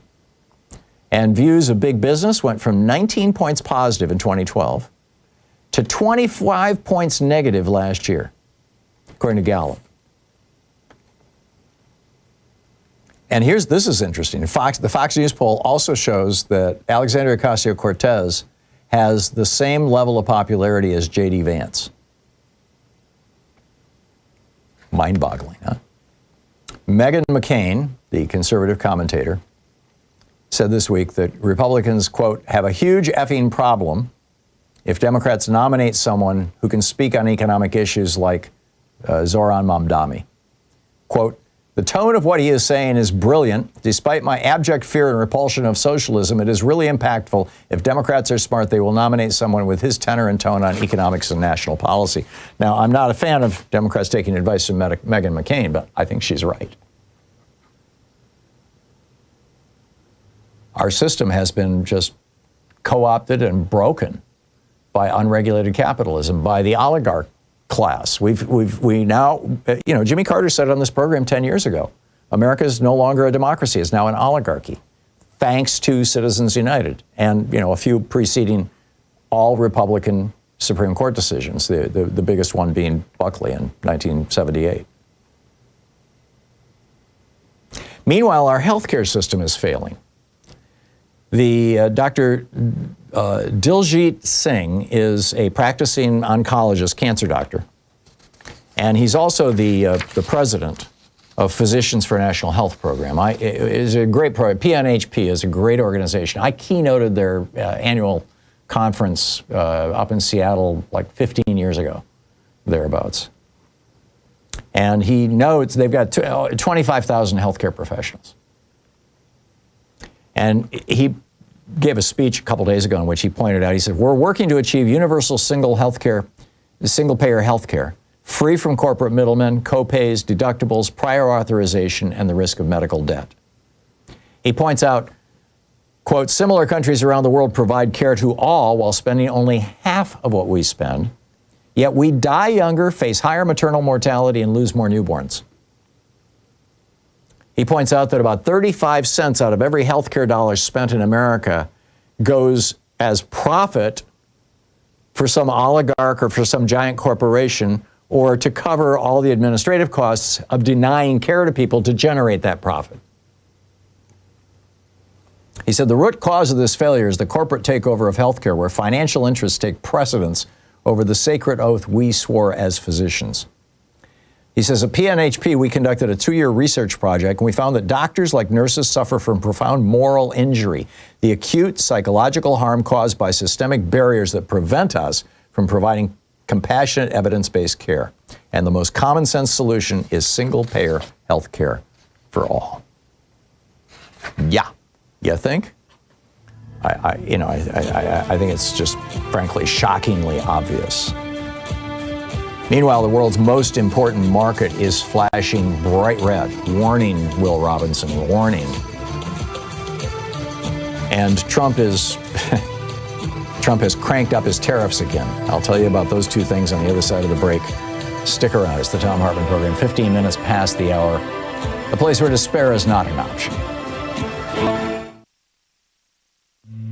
This is the Thom Hartmann Program. Defending America from the weapons of mass deception. I'll be right back with you.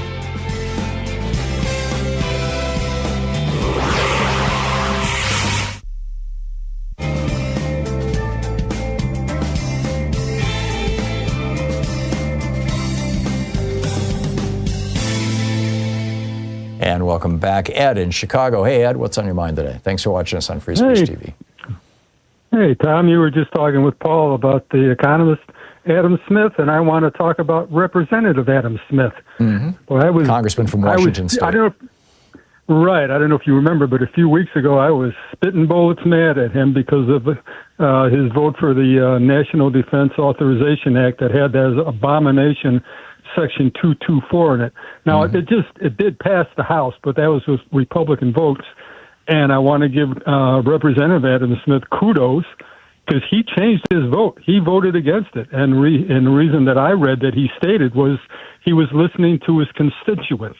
He said he had such a call volume from people, so it does pay to call your representatives. Yeah. It does pay. He not only, he voted against that.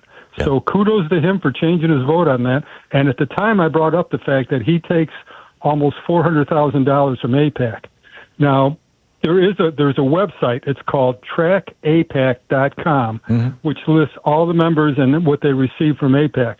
Even Ro Khanna receives AIPAC money. And this, I wonder if he knew it. Speaks to, well, I don't know. It just speaks to the fact, and I before talking to you, I gave his office a call and thanked him for his vote. But this just speaks to why we need states to follow the examples of Hawaii and Montana and work around Citizens United. Because even members that I like, a lot of them do take AIPAC money because it costs so damn much to run your elections. Yeah, and that's the sad thing. I mean, that was the Hobson's choice that Bill Clinton faced in 1992. Was Reagan had destroyed the unions, and the unions had always funded Democrats, and there was just no money to run an election. Right, I get it, but now we are showing Bernie started with Bernie, but now I mean, there's a number who refuse PAC money. But anyway, like I said, I was really ripping him a couple of weeks ago when I talked to you about him, and I just wanted to give him credit for stating that he listened to his constituents, and he changed his vote and voted against that. So good on him. Thank you, Ed. Thanks for correcting the record. I appreciate the call. Thank you. Chip in Lawrence, Kansas. Hey, Chip, what's up? Oh, good morning.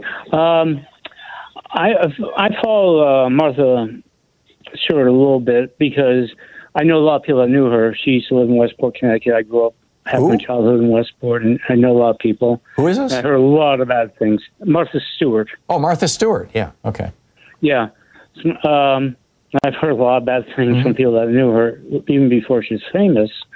But you keep mentioning she went to federal prison. She went to prison for doing what Donald Trump and his sons in the Congress are all doing right out in the open now. Actually, I believe it was actually for lying to Congress about the insider trading. Oh, was it? Oh, interesting. Yeah, that's my knowledge. And which I think the irony is just off the charts. No, it was lying to the FBI. Yes, you're right. Now I recall. Yeah. And the irony is off the charts. They can lie to us, but we can't lie to them. Yeah, it's true. It's true. They're actually protected. There's a provision in the Constitution that says that members of Congress cannot be held liable for anything they say during, regular order or whatever it is. Yeah, when they're in session. Chip, thank you. Yep. Thanks for correcting the record on that. I had forgotten. I mean, that was a long time ago, but thank you. Yeah, appreciate it. Yep. Good talking to you. 19 and a half minutes past the hour. Back with you in 60 seconds. Stick around. We'll be right back.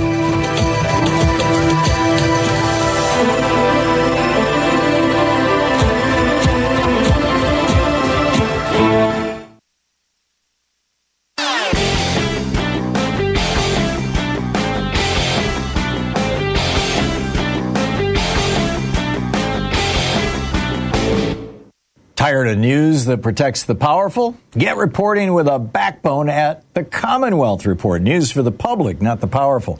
Twice daily, visit commonwealthreport.news and subscribe today because democracy belongs to all of us.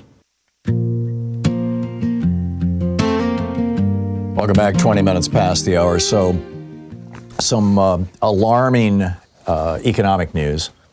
Oil passed $100 a barrel yesterday. It's back down to 97, but still, anytime it's above 90, we're in trouble economically because, it's going to show up in gasoline and diesel prices. Over on Drudge, one of the top stories is how the American refineries are just running full tilt boogie, trying to deal with this. But as those prices go up, the price of transporting things goes up. Which means that basically anything in any store that you go visit or anything that you order online got there and ultimately got to you via, transportation, via a jet plane or via a truck or a van or a car or a railroad car. And all of those things in the United States today are, by and large, powered by fossil fuels. And even, Amazon now has this fleet of electric trucks, but here in Oregon or in Portland, they're getting their electricity from the Bonneville Dam, which is great. It's green. But in most of the country, that electricity is being generated now by coal, by oil, or by natural gas. And in fact, Trump has had our federal dollars, your and my tax dollars, hundreds of millions of them are being thrown at old, aging coal plants to keep them operating, to keep demand for coal, because the coal guys are giving the Trump family some money, apparently. So meanwhile, what's happening is the U.S. Treasury yields are going up. Now what that means is that in order for the government to sell its debt, its IOUs, they have to offer more interest to people. And the reason why is because people are concerned that the bond buyers are concerned that the economy is going to get shaky. And this is a dangerous sign. This is considered a flashing red light. Markets, this is from Yahoo Finance, John Taufeit on CNN. Markets are pricing in a 36% chance that the Fed hikes its rates at its policy meeting next week. Now, this is the new guy, Kevin Warsh, right? Who Trump put in thinking that he would lower. Now, our friend in Los Angeles who tracks the Fed says that Warsh has been buying, using federal, kind of made up Fed money to buy into the stock market, to help goose the stock market, to help Donald Trump. But traders are starting to discern, or trying to discern, the outlook for Fed policy under Warsh. He notes the U.S. Treasury market is roughly a $30 trillion market. That's our $35 trillion national debt. That's all treasuries, or most of it. A few trillion of that is Social Security funds, which are a special kind of treasury note, and that's the trust fund. And a few trillion of that is held outside the United States, but about 30 trillion of it is held inside the United States. Google, their stock dropped 7%. Tesla is down 14%. The market is up today, though, and it's above 51,000, the Dow. So far, investors are doing well, but I have my concerns. Meanwhile, Donald Trump has brought back his tariffs, and those of you who have listened to the program for a long time or read my book on neoliberalism know that I am actually a fan of tariffs, small, appropriate tariffs, passed by Congress so that they are in place as law for years and years and years, so that American businesses can build factories knowing that their interests will be protected. I am not in favor of tariffs being done by presidential whim or decree, or tariffs being used as blackmail to extract favors from foreign governments, or airplanes from Qatar, or opportunities for the Trump family to build a hotel or a golf course in a foreign country, which is apparently what's going on right now. And so, tariffs are good when done right, but Trump is not doing them right, in my humble opinion. And this is the thing. I mean, the power to create, for the reasons that I just described, no business is going to invest based on a tariff. They're not going to build a factory here to make something that you can buy cheaper from China right now, because the tariff is making that cheaper from China thing cost more in the United States. They're not going to build a factory if they don't know that that tariff is going to be there for the next 20 years. Why would you?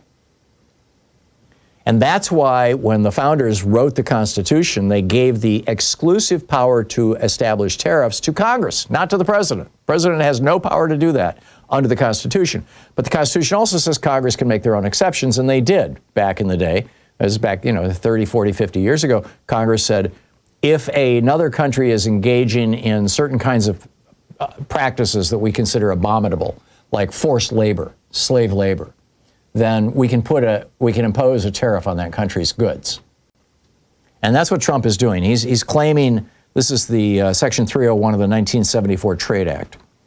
And he is claiming that he doesn't need Congress's permission because these countries, I believe it's 60 some odd countries that he's putting tariffs on now, 10 to 12.5%, 80 countries, including the UK, Mexico, Canada, Australia, India, China, and EU members. He's saying that they practice forced labor or slavery. Canada? Really? The United Kingdom? Australia? I don't think this is going to stand up. And you know, I get it if in China you got the Uyghurs, they're I think serious allegations that China is using basically slave labor or forced labor. Fine, put a tariff on their goods. But Australia? Do you really mean that? The United Kingdom, Canada? I don't know if I don't think he's going to get away with it. I don't know. It's good, but it isn't. They'll be there for another year or so because this is another one of those tariff things that's going to go all the way to the Supreme Court. So, if you subscribe to the New York Times, they did a podcast early this week, the daily podcast, where they interviewed Trump's chief tariff guy. And if this is a topic that rings your bells like it does mine, it's actually really worth listening to. It's fascinating stuff. So what's on your mind? Anything Goes weekend here, 27 minutes past the hour. I'll be right back with your calls. You're listening to the Thom Hartmann Program. Call 202-808-9925. It's the place where despair is not an option. I'll be right back with your calls.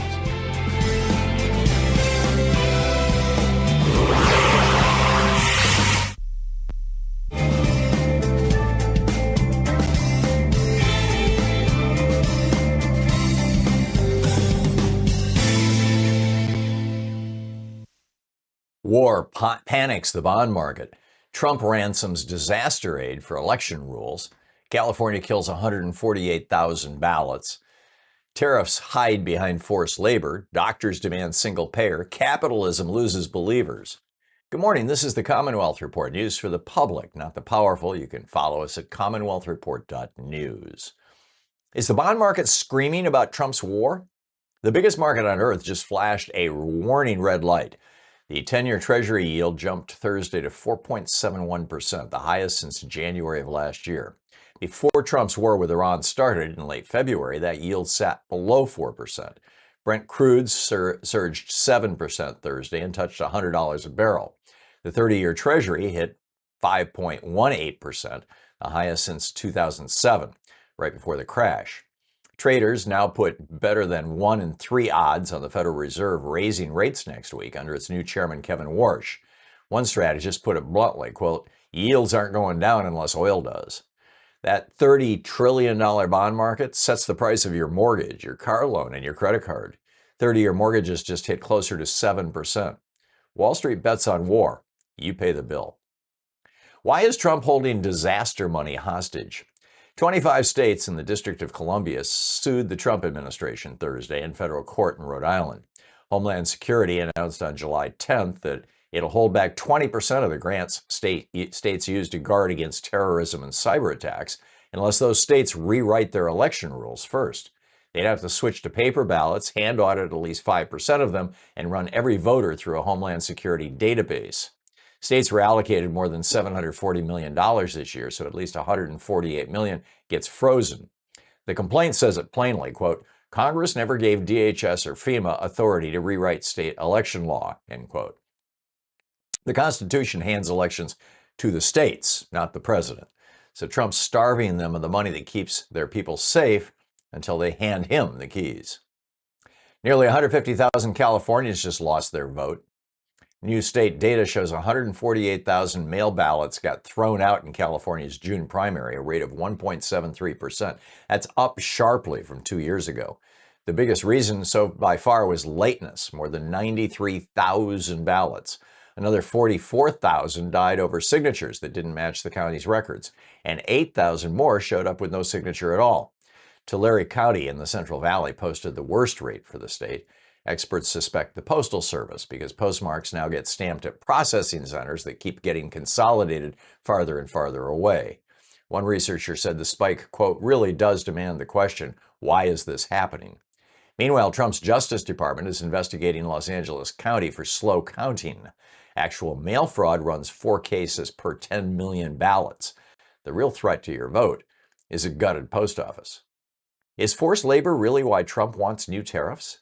The Supreme Court struck down Trump's emergency tariffs back in February, so he went shopping for a new excuse, and he found one.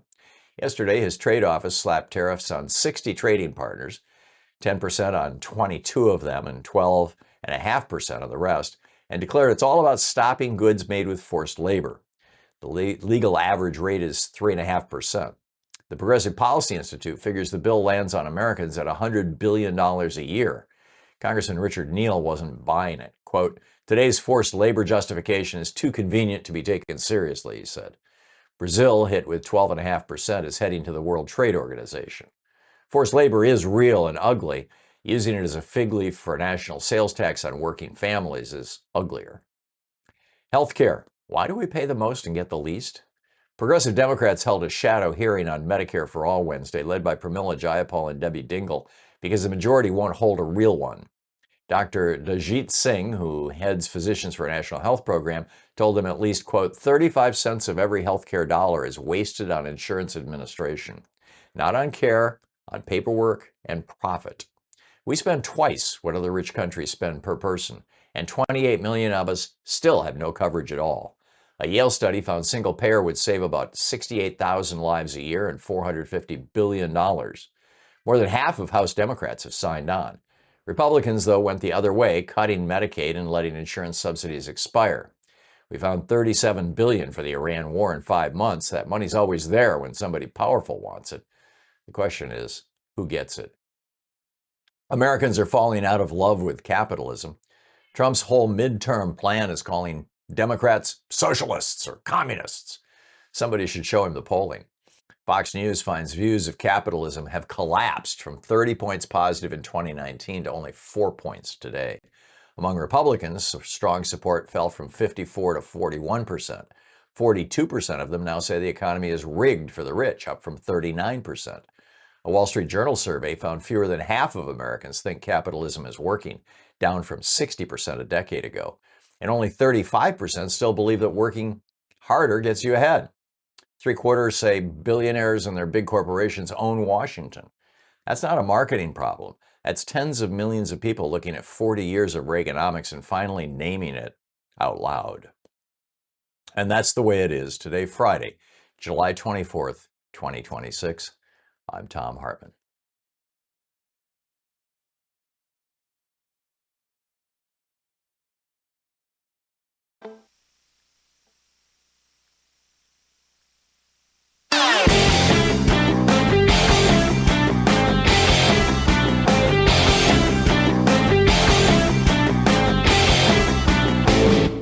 Change starts with you. You can be calling your Democratic or Republican representatives to let them know what you think by calling 202-224-3121. It's the Capitol switchboard. It'll get you right through to them.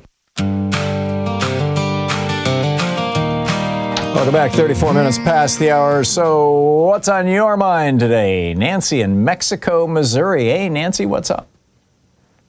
Hi, Tom. I'm calling in response to the gentleman that called yesterday from Arkansas towards the end of your show, and he was talking about his SNAP benefits that he got in Arkansas and how they had taken away his ability to buy ice cream. Mm-hmm. This is a nationwide thing that they did, and they let everybody know that they were going to do it. Here in Missouri, or however you want to call it, they decided, because they didn't know how to pull it off, that they'd wait until next year to implement it. Mm-hmm. And my thing is if you have a small child that's in school and you have to rely on SNAP benefits, and you want to celebrate your child's birthday with their classmates and stuff, you're not going to be able to do that anymore. Yeah. Because the schools will not let you bring in baked goods like they did back in our day, because it all has to be labeled with the ingredients and this, that, and the other, and the nut allergy and so on and so forth. And I really feel sorry for kids. I mean, I am a recipient of SNAP benefits. I get $53 a month, and if you say anything, they go, oh, but it's not supposed to help you for the full month. This is a supplement. Mm. Yeah, no, this is just to kind of help you. But they're going to do it. It's crazy. Yeah, when I was a little kid, before my dad, I was 7 or 8 years old when my dad finally got a job in a tool and die shop where he had a union, and suddenly, we catapulted into the middle class. But prior to that, they didn't have SNAP benefits back then. This was in the 1950s. But what we did have was what we called the cheese store, which was the surplus food store that the city of Lansing ran, where you could get free powdered milk in 20-pound bags, free macaroni to make macaroni and cheese, and free 10-pound blocks of American cheese. And it was all surplus dairy stuff that Eisenhower was, buying from the dairies to support the dairies. It was one of those. It was kind of an early version of the farm bills. And and what's so weird about this, Nancy, is that the Republicans who are saying we need to micromanage people on SNAP, on food stamps, we need to micromanage them because we don't want their children to be eating junk food all the time. I mean, the idea of making sure that people are eating healthy is an admirable idea in general, but the fact that the Republicans who have spent my entire lifetime squealing about big government telling us how to live our lives and get big government off my back and don't you dare tell me what I can and cannot do with my benefits and my money and my Social Security and are the ones who are driving this. I mean, it's such hypocrisy. It's mind-blowing. I know it is. It really is. I keep telling myself, Nancy, pay attention. You want to go and buy some ginger ale before they put this in play because I use that if I get sick. Yeah, it's great for an upset stomach. You're right. Although you can also sodas used to be a treat. Now it's a standard thing. Yeah. It all comes down to education. Yeah. Well, then we had home ec when I was in school. Yeah. I grew up in the same era you did. Yeah, I remember home economics. We were taught things. Yep. But yeah, and I really enjoy listening to your show, and you crack me up sometimes. Well, thank you, Nancy. I actually, home ec was the girls' class, right, and shop was the boys' class. But my dad made me take home ec one year in junior high school in 7th grade, or maybe it was 8th grade. Because that was where you learned to type, and he believed that typing would be an essential skill. And I sat, the only boy in a room with 30 girls, horribly embarrassed.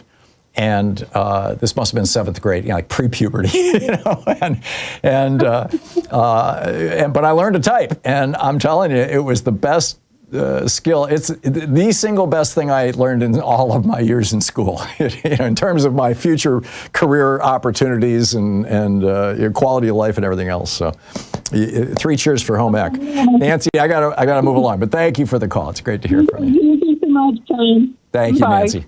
Alan in Seattle. Hey, Alan, what's up? Hey, good morning, Tom. Another great day in the Pacific Northwest. Indeed. Although we're starting to get the smoke from the wildfires here in Portland. It's not it's not horrible, but it is making the horizon hazy right now. We've got I think 125,000 acres are on fire in this state right now. In this state? Oh, wow. Okay, well, it's east of the mountains, east of I'm in Washington, so it's east of our Cascades. Yeah. I think, much of it is, but there's some of it that's west. Yeah, cool. My topic for today is membership, and I wanted to examine why it is that people are calling into your show and saying the Dems aren't doing enough, And so I want to examine this through the membership, and there's really 3 obvious examples.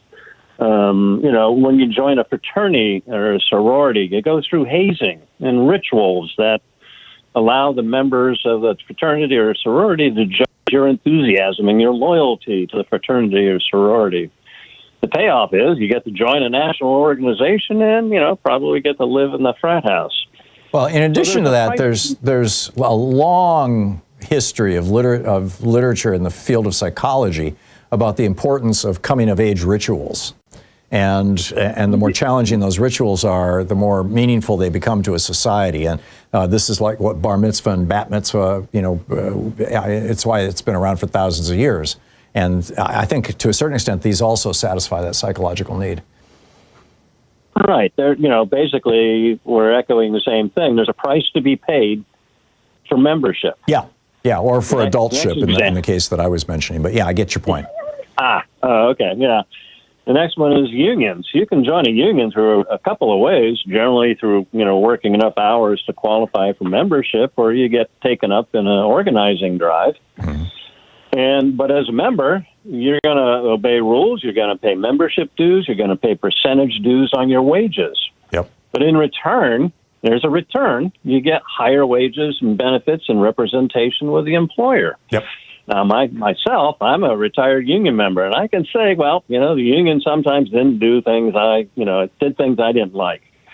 But am I going to throw away all the benefits of membership because they didn't do what I wanted them to do? Yeah, no. And this brings me to, go ahead. I was just going to say, I'm an active union member. I'm a member of SAG-AFTRA, and my dad was a union member, and all three of my brothers were union members. One of them was a shop foreman. So, yeah, back to you.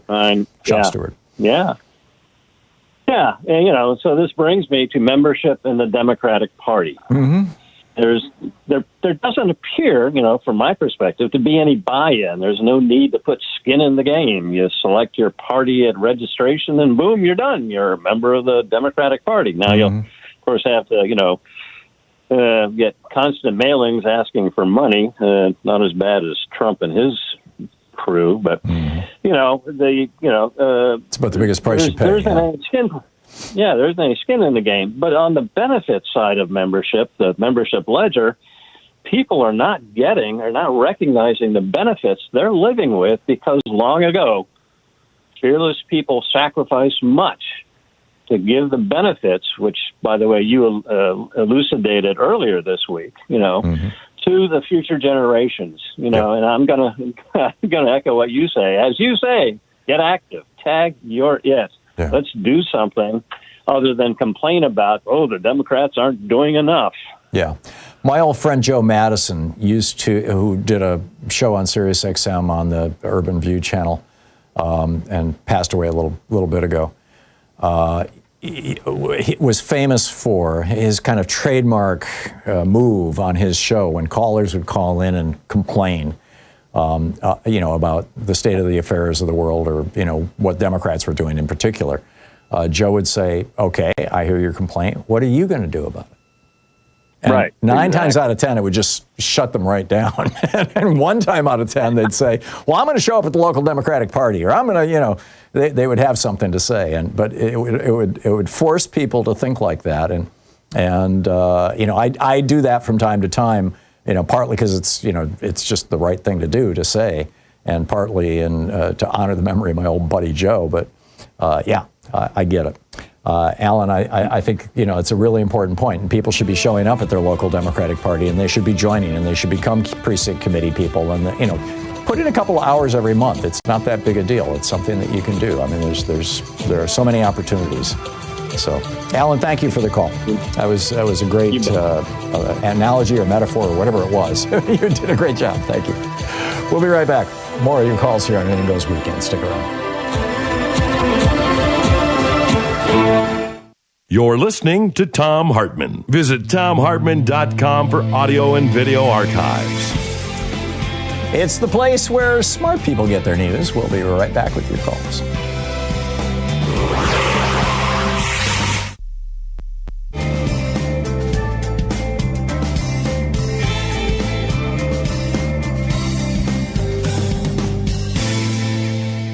And welcome back. Mark in Long Beach, California. Hey, Mark, what's on your mind today? Good morning, Tom.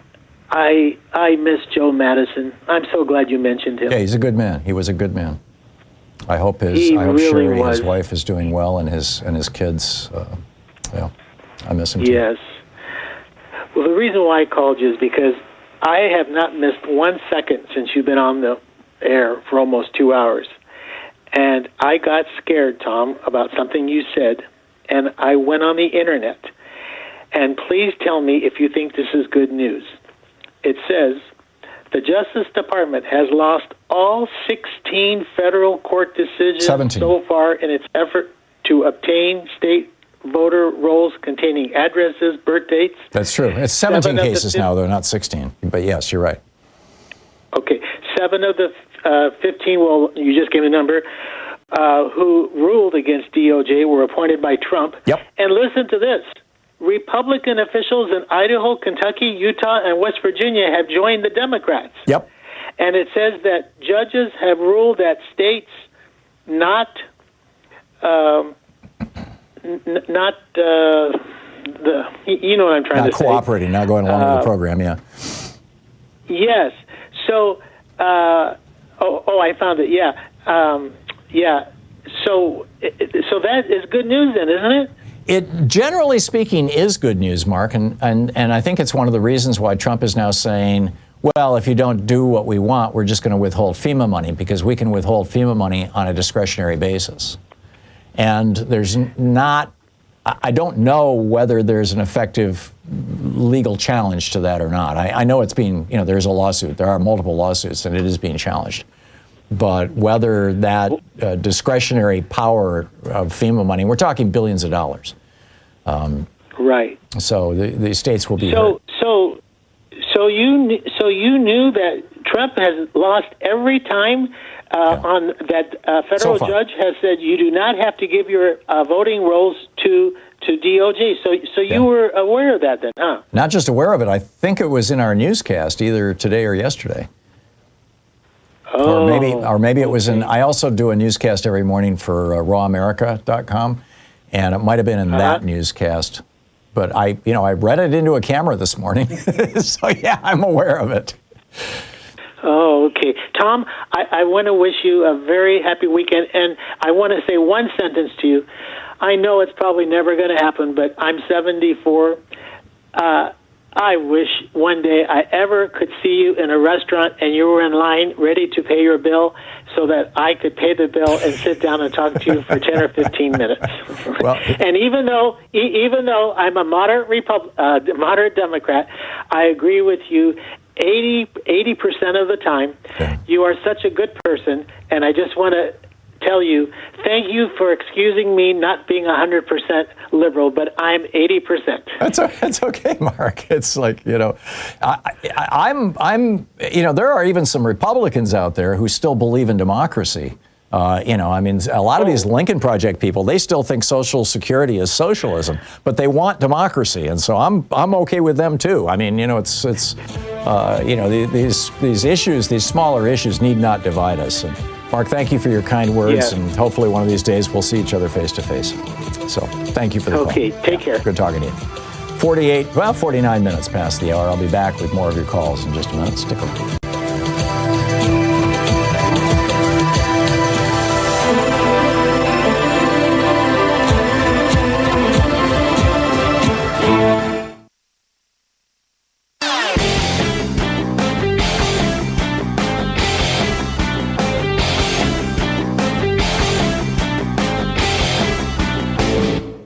Hey, thanks so much for sharing our program and for reaching out to our stations and sponsors and letting them know that you're listening. It really means a lot to us.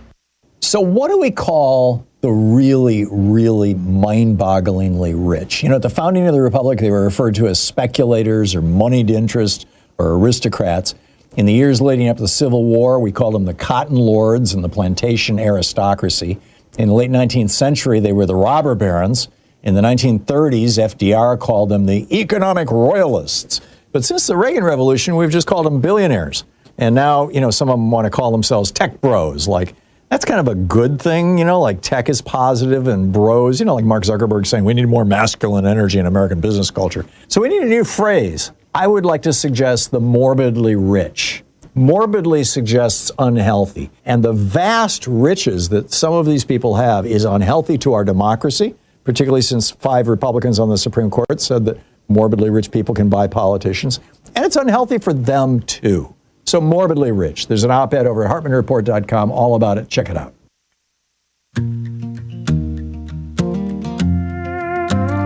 10 minutes before the hour, picking up your calls here. Kenneth in Seattle. Hey, Kenneth, what's up? Yes. 80 years is a long time. For generations, basically. Yeah. Yes, indeed. There is something that happened 80 years ago that has fallen into obscurity because of that amount of time, but there's very good reason to bring it out and for people to talk it up. And what I'm talking about is in 1946, President Truman sent Supreme Court Justice Robert Jackson to Germany to set up a tribunal to try the Nazi. Became the Nuremberg trials, yeah. Yes, indeed, and act as chief prosecutor. Yep. And after it was over, one of the things he said was, "A war of aggression is the supreme international crime, differing from all other war crimes only in that it contains within itself the accumulated evil of the whole." And the reason for mentioning it now is, for crying out loud, Trump's what are they calling it? War of choice? Yeah, it's a war of choice. It's a war of aggression, for crying out loud. Exactly. And my colleague Stephanie Miller, her father was one of the prosecutors there. Oh, is that right? Yeah, No she's kidding. she's on a lot of these stations in the morning. Yeah, unfortunately, so far as I know, there's no way to enforce that alleged law against it, but it really ought to be talked up. And it's a major reason to go against the. I mean, there are plenty of reasons, but that's a very, very big one to go against the Trumpsters and the Republican Party. And I really hope somehow it catches on as a topic. Not just for you, but I really hope it spreads. They ought to talk about it. I agree. Robert Jackson was an amazing man, by the way. And a brave man. I mean, that was not a small or easy thing that he did. There was. Did you see that movie about the Nuremberg trials that was out earlier this year, as I recall? I'm forgetting the title of it. I'd like to see it. That's right. The movie was called Nuremberg. Yeah, if you haven't seen it, it may now be on like Netflix or Prime or something. It was in the theaters, and it is just a deeply moving movie. And I have to see it. Yeah, you'll have to check it out. Just if you've got access to online movies, to take a look. Kenneth, thank you for the call. I will take a look. Yeah. Okay. Thank you. Good talking to you, Roberta in Poway, California. Hey, Roberta, what's up? Hi. I'm not sure. I think this passed with the reconciliation for the Department of Defense, but I think it passed. Israel is going to join the United States military. That has not yet passed. Well, I'm glad, because it's a despicable organization. They're looters and snipers. They snipe people that are trying to get food. They're predators. And then I wonder, will they be governed by the UCMJ? No. How about, will a soldier obey an unlawful order from an Israeli officer? Those are all good questions. I don't know. I don't think anybody knows how this would play out.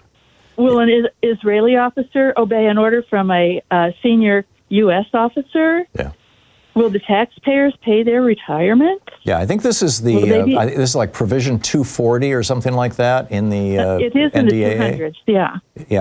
Yeah. And to the best of my knowledge, it has passed the House and it has not yet passed the Senate. And there is significant opposition to it in the Senate from some Republicans like Rand Paul. My guess is that provision is going to be stripped out. We'll be in a world of hurt for the rest of this nation's life. Well, or at least as long as Netanyahu is prime minister over there, or somebody like him. Well, yeah, okay. Yeah, I get it. All right, thank you, Roberta. Good point. Okay, you're welcome. Sure enough. Bye now. Keno in Lakeland, Florida. Hey, Keno, happy Frias Day. What's on your mind today? Yes, happy Frias Day. Tom, talking about Truman, he put a label on the Congress, the Do-Nothing Congress, back at some point. He did. We need to put a label on this Congress as the zombie Congress. They're sycophants, groupthink. I wish you'd do a rant about groupthink, not being appreciated in this country, what it leads to. But the Republicans are practicing groupthink, and should they not be labeled the zombie Congress as for the coming elections? Labeling and branding, and wouldn't that be appropriate? They're just zombies. Yeah. I can't disagree. I can't disagree with that characterization, Kino. I mean, and Truman actually, for people who don't know the history, this was the what 46 to 48 Congress, or was it the 48 to 50 Congress? I think the 48, but yeah. And he called them, for several years the Do Nothing Congress. Although the one thing that they did do was Taft-Hartley, gutting the labor movement. Can you ask Ben Wikler if that would work to label the Congress the zombie Congress in the elections coming? I make no promises, but I'll try to remember. Okay. So, and talk about groupthink sometime, Tom. Well, why don't you define groupthink for people who don't know what you're talking about, Kino? When somebody just totally blind faith in somebody, they never question them, they never criticize them, they just go along with everything they do, and therefore the person that's not getting any criticism loses touch with reality. Yeah. So groupthink, everybody thinks the same, and there's no allowance for asking, questioning, or criticizing, or whatever. There is this thing called the wisdom of the crowd, and it's kind of what the betting markets, people using them to get a sense of what's going on kind of reflect, and it's supposed to be what elections reflect as well. But people mistake that or some variation of that for the way it should be or how they should think. So yeah, you're right. Groupthink is problematic, particularly in organizations and institutions. Kino, thank you for the call and happy Frida's Day. It's great to hear from you. Ben Wikler, the head of the Democratic Party in Wisconsin, has a new book out, and he's the guy I think should be running the Democratic Party, period. But that's just me. But he will be with us on the other side of this break, so stick around. You're listening to Thom Hartmann.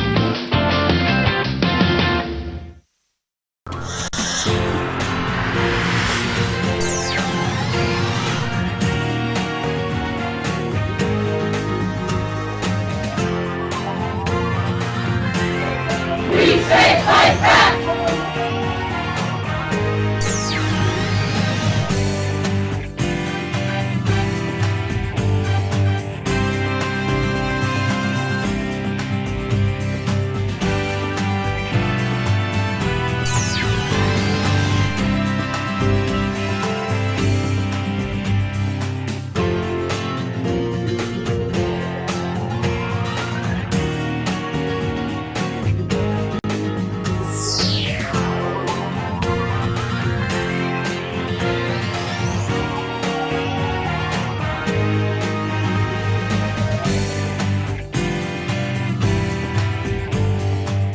War panics the bond market. Trump ransoms disaster aid for election rules. California kills 148,000 ballots. Tariffs hide behind forced labor. Doctors demand single payer. Capitalism loses believers. Good morning. This is the Commonwealth Report, news for the public, not the powerful. You can follow us at commonwealthreport.news. Is the bond market screaming about Trump's war? The biggest market on earth just flashed a warning red light. The 10-year Treasury yield jumped Thursday to 4.71%, the highest since January of last year. Before Trump's war with Iran started in late February, that yield sat below 4%. Brent crude surged 7% Thursday and touched $100 a barrel. The 30-year Treasury hit 5.18%, the highest since 2007, right before the crash. Traders now put better than 1 in 3 odds on the Federal Reserve raising rates next week under its new chairman, Kevin Warsh. One strategist put it bluntly, quote, "Yields aren't going down unless oil does." That $30 trillion bond market sets the price of your mortgage, your car loan, and your credit card. 30-year mortgages just hit closer to 7%. Wall Street bets on war. You pay the bill. Why is Trump holding disaster money hostage? 25 states and the District of Columbia sued the Trump administration Thursday in federal court in Rhode Island. Homeland Security announced on July 10th that it'll hold back 20% of the grants states use to guard against terrorism and cyber attacks unless those states rewrite their election rules first. They'd have to switch to paper ballots, hand audit at least 5% of them, and run every voter through a Homeland Security database. States were allocated more than $740 million this year, so at least $148 million gets frozen. The complaint says it plainly, quote, "Congress never gave DHS or FEMA authority to rewrite state election law," end quote. The Constitution hands elections to the states, not the president. So Trump's starving them of the money that keeps their people safe until they hand him the keys. Nearly 150,000 Californians just lost their vote. New state data shows 148,000 mail ballots got thrown out in California's June primary, a rate of 1.73%. That's up sharply from 2 years ago. The biggest reason so by far was lateness, more than 93,000 ballots. Another 44,000 died over signatures that didn't match the county's records, and 8,000 more showed up with no signature at all. Tulare County in the Central Valley posted the worst rate for the state.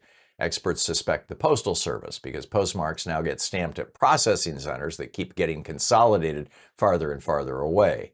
One researcher said the spike, quote, really does demand the question, why is this happening? Meanwhile, Trump's Justice Department is investigating Los Angeles County for slow counting. Actual mail fraud runs 4 cases per 10 million ballots. The real threat to your vote is a gutted post office. Is forced labor really why Trump wants new tariffs? The Supreme Court struck down Trump's emergency tariffs back in February, so he went shopping for a new excuse, and he found one. Yesterday, his trade office slapped tariffs on 60 trading partners, 10% on 22 of them and 12.5% on the rest, and declared it's all about stopping goods made with forced labor. The legal average rate is 3.5%. The Progressive Policy Institute figures the bill lands on Americans at $100 billion a year. Congressman Richard Neal wasn't buying it. Quote, today's forced labor justification is too convenient to be taken seriously, he said. Brazil, hit with 12.5%, is heading to the World Trade Organization. Forced labor is real and ugly. Using it as a fig leaf for a national sales tax on working families is uglier. Healthcare. Why do we pay the most and get the least? Progressive Democrats held a shadow hearing on Medicare for All Wednesday, led by Pramila Jayapal and Debbie Dingell, because the majority won't hold a real one. Dr. Dajit Singh, who heads Physicians for a National Health Program, told them at least, quote, 35 cents of every healthcare dollar is wasted on insurance administration, not on care, on paperwork and profit. We spend twice what other rich countries spend per person, and 28 million of us still have no coverage at all. A Yale study found single payer would save about 68,000 lives a year and $450 billion. More than half of House Democrats have signed on. Republicans, though, went the other way, cutting Medicaid and letting insurance subsidies expire. We found $37 billion for the Iran war in 5 months. That money's always there when somebody powerful wants it. The question is, who gets it?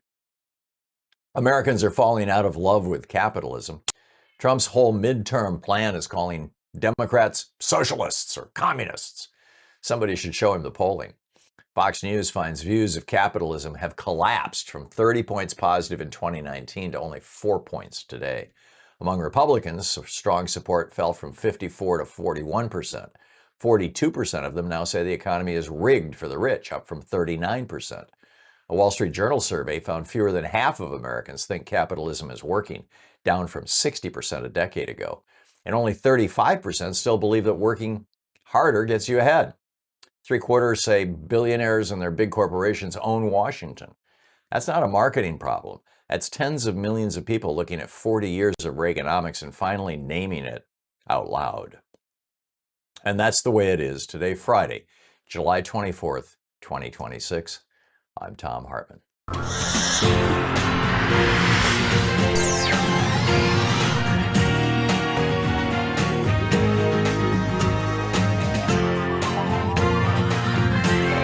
We say fight back!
This is the Thom Hartmann Program. All right, welcome back to the third hour of our program. I mentioned before the break that Ben Wikler would be with us right now, and but he's doing a book event. He's got his new book out, and he's doing a book event someplace, and his publicist just called and said he's running a little late. He'll be with you at 11:30 Pacific time. He'll be here at the bottom of the hour.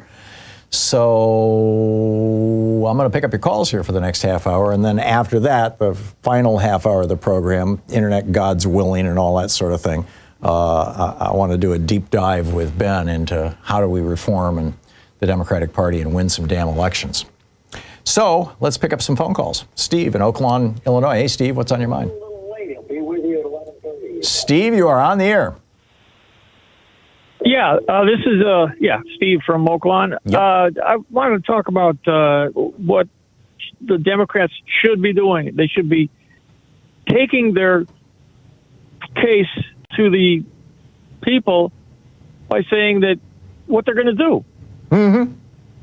I agree. Instead of just the problem is there's not a consensus. You've got the Democrats like Jared Golden or Marie Gluesenkamp Perez who are taking corporate money and AIPAC money and they don't like Medicare for all and they don't think that we should strengthen Social Security or whatever. And then you've got Democrats like AOC and Bernie who are saying no we need to do these things. And until the party achieves a consensus, I mean, this neoliberal split that started in '92 with the Clinton presidency, it's been narrowing. But I mean, the party was almost entirely neoliberal until about 20 years ago, maybe 15 years ago, and now it's, I think it's about 50-50 right now. And so that's the challenge, Steve. Yeah, well, my suggestion is to come out with tax the rich. Mm-hmm. That's a no-brainer. Well, it should be, except I can name a half a dozen Democrats who would oppose that. That's ridiculous. I agree. But they're getting big money from those billionaires. So I mean, this is the problem. When these 5 corrupt Republicans on the Supreme Court, in the Buckley decision, the Bellotti decision, and the Citizens United decision, and arguably Snyder and McCutcheon, in these decisions, when they basically said it's legal for billionaires or big corporations to own politicians and judges. And in fact, it's even legal to give them bribes. You just have to do it after they've performed the service. And then in that case, it's a gratuity. That was the Snyder decision 2 years ago. When they did that, they established a different set of rules for America. And that's why you've got some Democrats running by the old rules of we do the right thing for the people. And you've got some Democrats running by the new rules of, hey, whoever pays the bill gets to be who pays the piper. Well, I hate money in the first place, but pay down the national debt. Yeah. Can they come out with a plank that says pay down the national debt and tax the rich and provide health care? And cut some of the defense. That's such a huge part of our problem. Yeah. We spend so much on defense.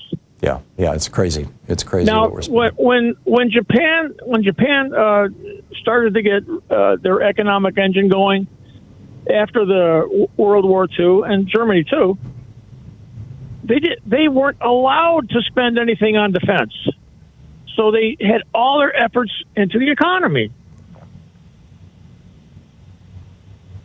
I get it. No, our defense man, in his Cross of Iron speech, Dwight Eisenhower famously said, every plane that flies, every ship that is launched signifies, in the final sense, a theft from those who are hungry, those who are homeless, those who are in need. That's right. And too much on defense. Yeah, he was absolutely right. Steve, thank you. Well said. Philip in Taos, New Mexico. Hey, Philip, what's up? Hey, Tom. I had just a few comments about the disillusionment of capitalism, and there's a lot of moving parts to that, of course, but you have to go back to the Depression and what led up to the Depression and really unregulated capitalism, which led to Social Security and FDR's reforms, but that's really kind of repeating itself. And part of the problem, it seems, voters, of course, who are under 40 or 50 years old don't remember that.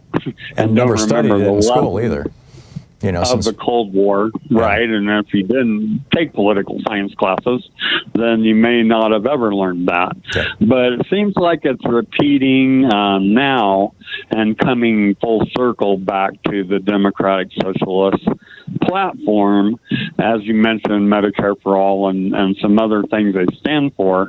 And I think it's a good position to be for something and not just against Trump. And I think that's where we're going. I think we're going to see Buttigieg and others, start to say, oh, we like those ideas, And it really is a convergence of ideas. And you could say China is a convergence now. It's state-controlled capitalism. It's not pure communism in any means in a Marxist sense. And we should adopt this kind of convergence idea and not like a revolution of ideas, but that we're just moving more towards Finland, Denmark, Sweden, the social democratic idea of countries that are really 1,000 years old. And we're 250 years old.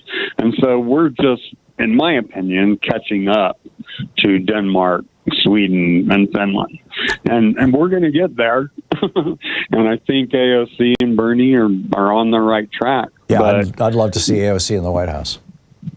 Yeah, me too. And I think she will get there. Yep. Philip, thank you. Well said. Gary in Northridge, Ohio. Hey, Gary, what's up? How are you doing, Mr. Hartman? I am great, but I'll get better. How about you? Well, everything going on around us, it can't be too great. Anyways, I wanted to say that I think you could do more, pound it in everybody's head that you could vote, and then there's a number you could call to make sure your vote counted. 1-866-OUR-VOTE. That should be pounded into everybody's head. Vote, come home, call that number. But another thing I want to say is I was filing a lawsuit in which Maria Bartiromo is mentioned in the voting machines. And I was wondering, I think that company's been bought by a rich Trumper. And I think Dominion is now owned by a right winger. Yeah, Dominion Voting Systems. So we're going to vote on machines that a rich Trumper owns the company of. That's correct. I am not happy about it either, Gary. I think that voting machines should be manufactured under contract with the government to government specifications, and they should be owned by the government, and they should be open source. Everything should be completely transparent. But that's not the system that we have right now. I'd like us to get there. I think that it should be even a bipartisan thing, with the Republicans squealing so much about election integrity. But here we are. Right. Yeah, and then what did that do? Mike Lindell and Maria Bartiromo both got away with everything that the lies that they said and everything because they bought that company? Apparently. I mean, Mike Lindell is running for governor of Minnesota now, isn't he? I think he's still around. Yeah, right. So. Yeah, you see, if we all called in and made sure our vote counted and everything, and if there was some mischief, maybe we could catch it then. Yeah, I agree. Gary, thank you for the call. Well said. It's 14 and a half minutes past the hour. Picking up your calls here this half hour, and we'll have Ben Wikler, hopefully, next half hour. I'll be right back with more of your calls in just a minute. Stick around.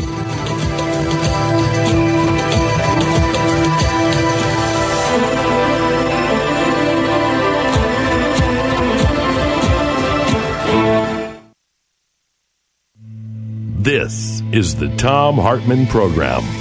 Helping you win the water cooler wars. I'll be right back with your calls.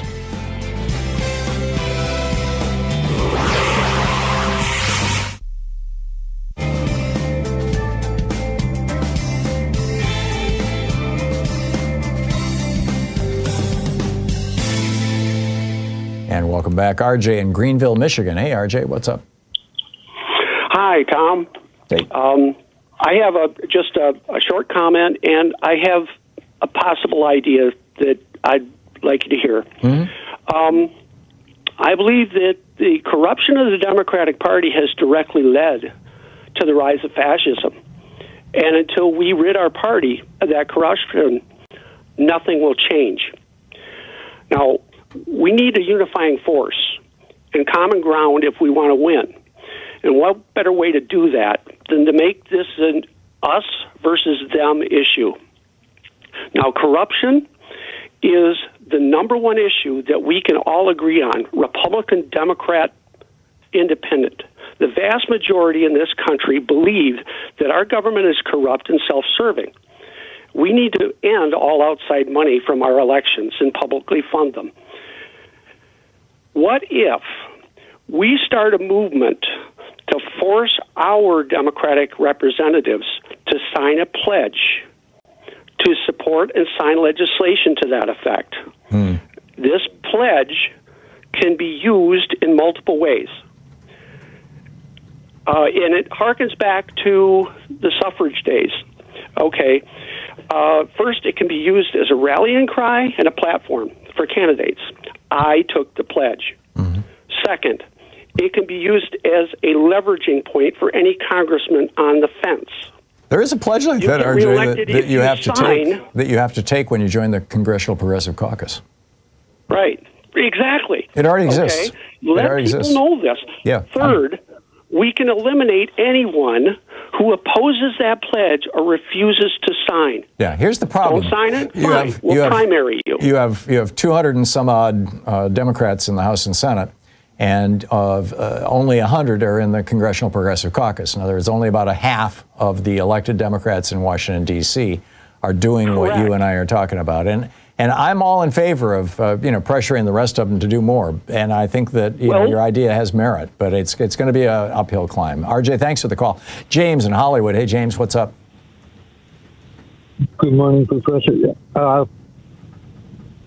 You know how Republicans, even Rubio going to Europe, I thought he's going to Russia. They would laugh on. Yeah, but he went to do this Antifa, and your caller was right on fascism. I think if you are against anti-fascist, logically you are pro-fascist. Exactly. And Mussolini went with Hitler. Hitler based his Nazi regime on fascism. Every Republican congressman and senators. Most people don't know. Anyone younger than 50 barely recalls about World War II. But, and I think Trump should be reminded how Mussolini ended up. But, yeah, I would not want to threaten Trump with physical violence. I think he's taking himself down with hamburgers. No, but I think every U.S. congressman and senator must be put on the record. Are you pro-fascist? Yeah, that's an excellent question, James. Thank you very much. Well said. 19 minutes past the hour. I'll be back with more of your calls in just a minute. Stay with us.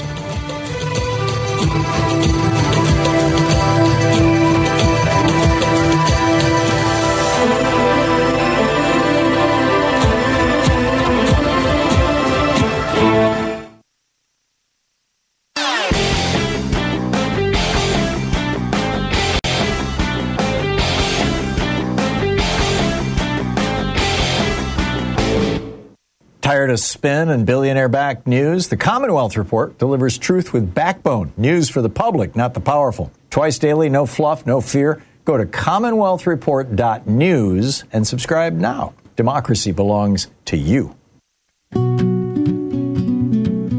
Welcome back. 19 minutes past the hour. Picking up your calls here. Anything Goes Weekend. Stein in Alma, Wisconsin. Hey, Stein, what's up? Hey, Tom. How are you doing? Good. What's on your mind? Well, we got the primary coming up the 11th, so we're getting down there, and we've got a really good primary here, and we're trying August to flip 11th? this seat on the 3rd. Can you hear me? Yeah, August 11th in Wisconsin. August 11th is the primary in Wisconsin. We've got Emily Berg and Rebecca Cook here to flip this congressional seat from Van Dornob, which I think we've got a really good shot at winning. Mm-hmm. But the more complicated primary, I think, is the governor race.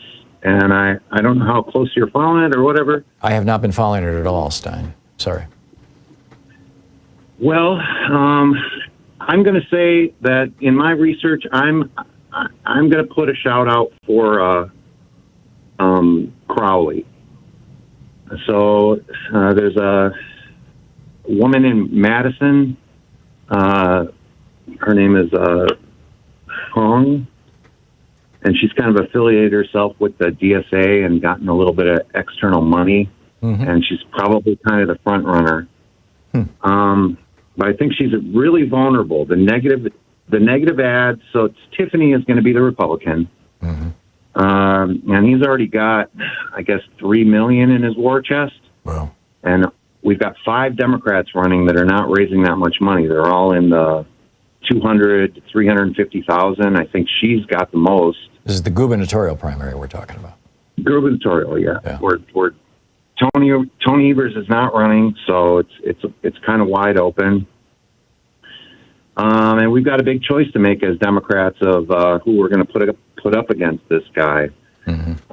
So I was originally leaning toward Brennan, but what I've seen, he's kind of boring. He's the only white guy in the race.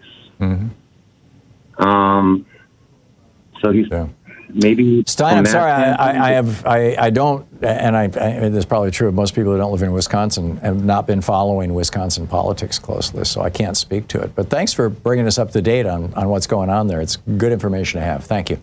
Linda in Auburn, Washington. Hey, Linda, what's up?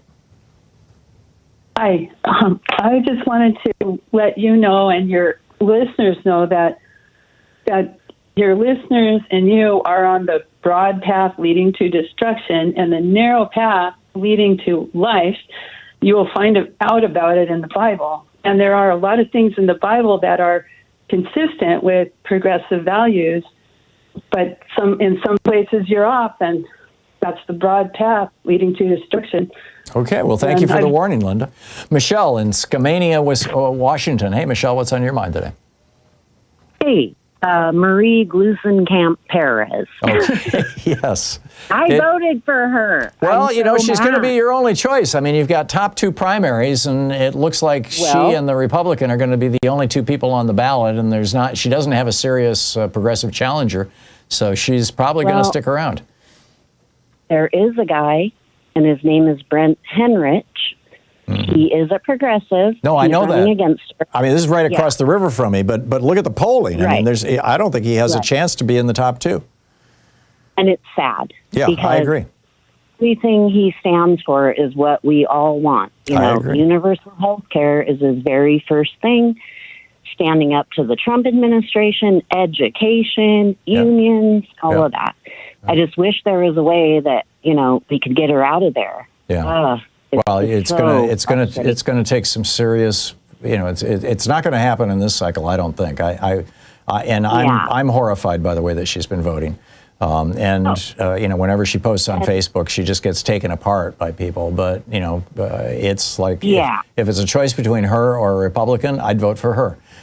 Even though she's done a couple of good things, but just like that, broken clock that's right twice a day. There you go. Michelle. Man, it is so frustrating. Yeah, I get it. Michelle, thank you for the call. Jeff in Portland. Hey, Jeff, what's on your mind today? Happy Friday, Tom. Thanks more than ever for doing what you do. And to echo your intro and Hartmann report today, I'd say these next 3 months are going to determine if this is the twilight of the American experiment before the darkness of a fascist oligarchy, or if this is the dawn of a renewed democracy and rule of by and for the people. Agreed. And to achieve the latter, Tom, in my opinion, the more fighters and progressives we have running, the more likely we are to overcome the billionaire spending and nefarious voter suppression efforts of Trump and the Republicans. And to that point, I'm happy to say Senator Tina Smith of Minnesota, as reported by Common Greens today, she's the latest progressive senator to endorse Michigan's Abdul El-Sayed in the Democratic primary there. Oh, good. He's a good man. And Senator Smith, and she specifically said that Abdul and his grassroots movement gives us the best chance to win in November. Also last Friday, Michael Moore wrote a Substack ringing endorsement on Substack of Abdul, and he also excoriated the Democratic establishment for being all too comfortable with losing over the years. And finally, Tom, I want to get your thoughts on all that, but finally, last week, as the entire Great Lakes region choked on poisonous wildfire smoke and air, Governor Whitmer and a Michigan State board gave a key permit to the proposed new Line 5 pipeline, which is a disaster in the making. And this guy, Jeffrey Ensko on Substack, wrote a great piece called Welcome to 1953. I think you'd be really excited to check out what he has to say. 53. What happened in 53? Yeah. I mean, that was the year that Eisenhower was sworn into office, but other than that? Yeah, we had the oligarchy in check with the 90% tax rate back then, but the all the air quality and the DDT, all the poisons in the environment and everything, it was not a healthy way to live. Yeah, it was ramping up back then. That led to the Cuyahoga River catching on fire in the 60s and all that stuff. Yeah. Yeah, and he has a picture of the Kalamazoo River with like 4 acres of dead fish in it. So yeah, Bill McKibben's Crucial Year Substack has a link to that post as well. Cool. Bill does a great job. I'll check it out. Jeff, thanks for the call. Nice Thank you, Tom. Yeah, sure enough. And hopefully, on the other side of this break, Ben Wikler will be with us. Hopefully he's done with his event. If he's not, I'll be back picking up your calls, but I suspect that we're going to be talking to Ben Wikler right after this. Stay with us. What can I say? You're listening to the Thom Hartmann Program. Call 202-808-9925. It's the place where we dare to ask, is Walmart a person? And we dare to say, no, the Supreme Court lied to you about that one too.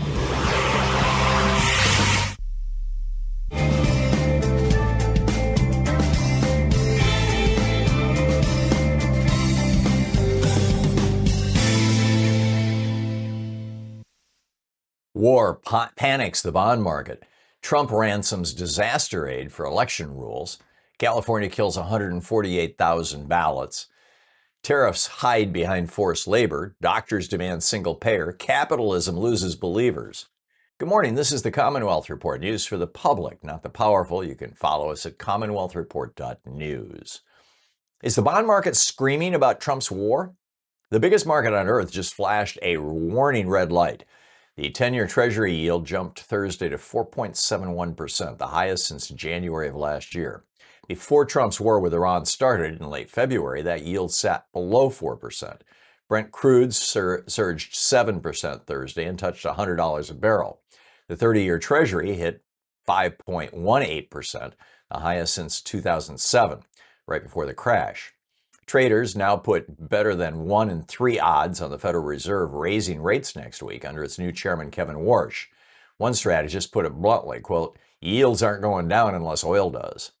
That $30 trillion bond market sets the price of your mortgage, your car loan, and your credit card.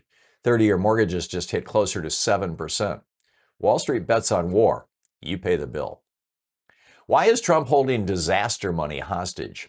25 states and the District of Columbia sued the Trump administration Thursday in federal court in Rhode Island.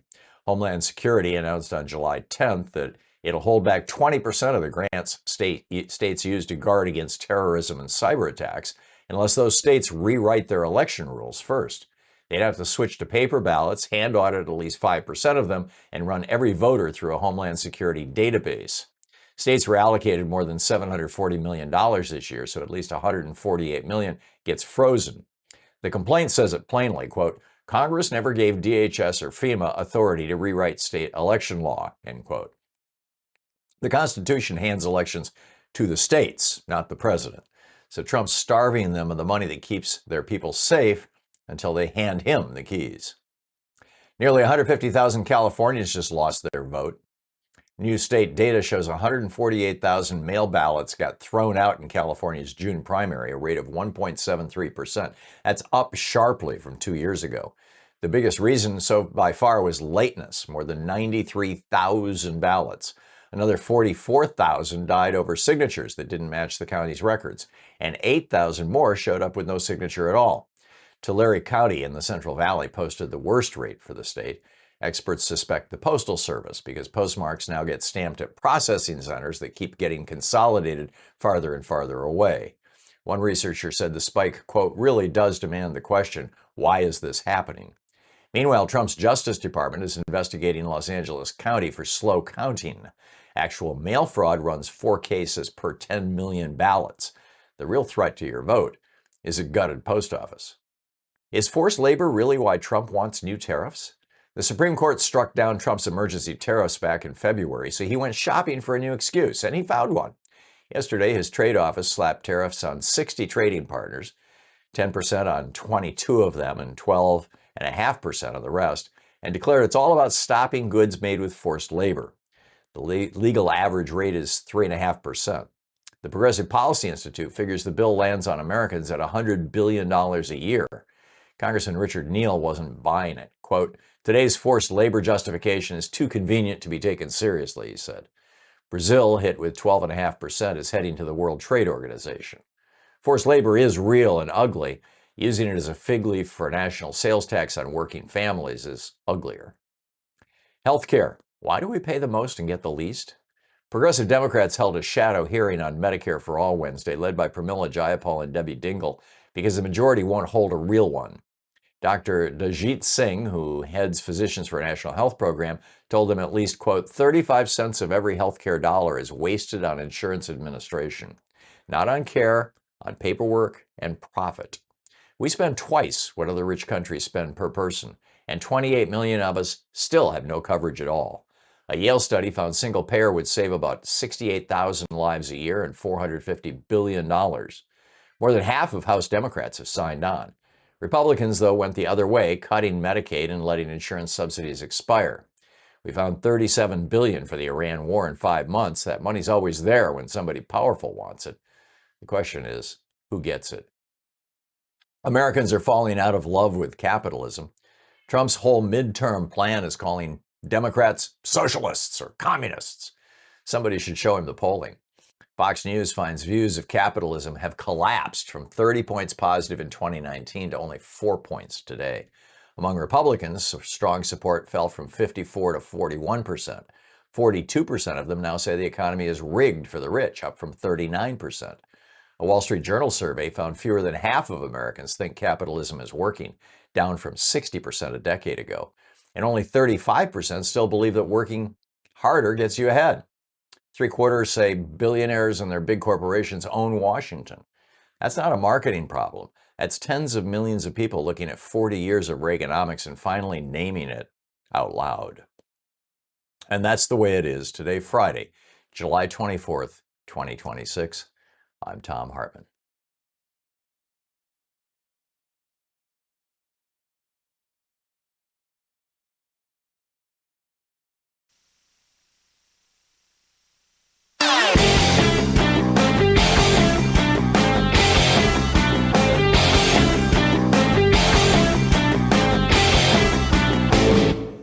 Don't let billionaires shape your understanding of the world. The Hartmann Report brings you powerful, independent insight, free, clear, direct, and uncompromising.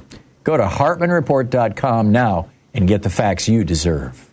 From Los Angeles to Columbia, South Carolina, from Birmingham, Alabama to Baltimore, universal basic income programs are chalking up proof after proof of their viability. Basically, just giving people, low-income people, poor people, somewhere between $500 and $1,500 a month, no strings attached, is lifting people out of poverty, getting them back on track, getting them into solid middle-class jobs, helping their children tremendously. This works. Now, we don't have to do UBI in the United States. We're the only developed country in the world that doesn't have a national health care program. Health expenses are whacking a lot of low-income people. We're the only developed country in the world that doesn't have free college education. Education expenses are whacking people. There's a lot we could do. We can subsidize housing. We can subsidize food. We do that with food stamps. We could expand it. There's a lot we could do to benefit from this. There's a whole report about that over at hartmannreport.com. Check it out.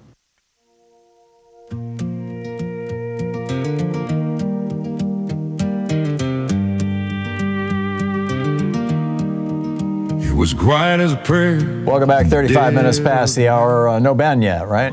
Okay, let's pick up some calls then. Charles in Vancouver, Washington. Hey, Charles, you're on the air. What's up? Hey, Tom. Happy Friday from across the bridge. Hey, by the way, ninth grade typing class for me, Miss Quanbeck, George R. Curtis Junior High School. Me too. And Shirley Larson, best typist, fastest, most efficient, because we were the two classically trained piano players in ninth grade. Anyway, sir, yeah. I haven't heard you, and I've been in and out the last couple of days, sir. I'm sorry, but haven't heard you talk much about the guy behind Trump at the speech, mocking him. And the other issue is Tommy Tupperware calling for Mayor Mondami to be sent to Guantanamo. Yeah, no, yeah, that's pretty absurd. What about a guy mocking Trump at the guy, I read a headline that somebody was doing the accordion hands thing behind Trump. Oh, it was like he was reading the teleprompter and mouthing his words. And I would think by now he'd be in solitary confinement for treason or something. You know, yeah. I mean, remarkable. Okay, well, remarkable. Yeah. Well, they'll probably go after him. I mean, God only knows. Well, if they haven't already. But anyway, sir, always appreciate you. And like another listener said, I look forward to the day that I get to meet you and shake your hand. So well, thank you, Charles. Thank you. Back at you. Good talking to you. All right. Thank you. Lori in Ocala, Florida. Hey, Lori, what's on your mind today?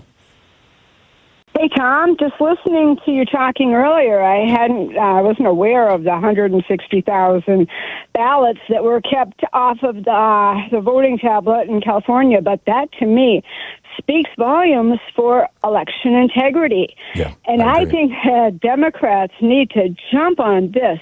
We just came out with, I think it was a 10-year study that 0.0006% of the population that weren't citizens actually voted, and how minuscule that is. Yeah. We need to say, hey, you guys are right. Yeah. We need election integrity. But on that note, I just want to say, I'm heading off to Netherlands for 4 days, and then I'm going to Europe for another week and a half. And I think so highly of your show, and I just want to say you do an awesome job. Well, thank you, Lori. I appreciate your kind comments. And Ben just hooked up with us, so we're gonna move over to Ben now. Lori, thank you for the call. On the line with us, Ben Wikler, the former chair of the Wisconsin Democratic Party, the host of This is Wisconsin on Civic Media, the author of This is the Plan, How to End America's Meltdown and Save Democracy, brand new book from Ben. Ben Wikler, WIKLER.com is his Substack website, and Ben Wikler on Blue Sky. Ben, welcome back to the program. It's been a while. Tell us about the book. Thank you so much. I'm honored to be with you today. And I have written a book because my state, Wisconsin, experienced a mini version of the meltdown that all of the United States is experiencing now. We're in this crisis of democracy where the foundations of democratic self-rule are under assault, where there's a group of mega billionaires that are writing the rules for everybody, ripping us all off, stuffing the proceeds into their own pockets. All this happened in Wisconsin after 2010. And we were able to build a movement there that fought for every level of government, built a permanent grassroots campaign, and not only was able to flip our state Supreme Court majority and unrig our state legislative maps and now have a path to winning at every level, we beat Elon Musk himself when he came to Wisconsin to try to buy the state Supreme Court majority back for Team MAGA billionaire. So this book it tells how we did it, and then it lays out the roadmap for what every person can do to walk that path as a country and unrig, office by office, system by system, the American political system, so we can actually have an economy that works for everyone. Well, let's walk through it. Where do we begin? What's your starting point here, Ben? So the starting point is recognizing that Trump is going to try to do things to steal future elections, including in the midterms and very much in 2028. So you have to ask, how do we stop that from working? And the most important way we stop that from working is by winning state governments in this next election in 2026. If we can win the Assembly majority and the Senate majority in state governments and the governorship, Secretary of State, Attorney General, in each of the battleground states in the next presidential election, that gives us a path to ensure that people who believe in democracy write the rules for democracy in the places that determine whether democracy survives. Then once we do that, we have two jobs. One of them is to win the next elections, but the other is to pass the National Popular Vote Interstate Compact, which is a state law that basically pushes the Electoral College to the side. If you think about how Trump tried to steal the 2020 election, it was all by subverting the Electoral College. Correct. But if it is in fact a popular vote for president, it is way harder to steal. And not only that, it also is a real democracy where everyone's voice counts the same. So there's a path to doing that at the state level before 2028. And then the third critical thing is once we win the presidency, the House, the Senate, then we need to abolish the filibuster and put term limits on the U.S. Supreme Court.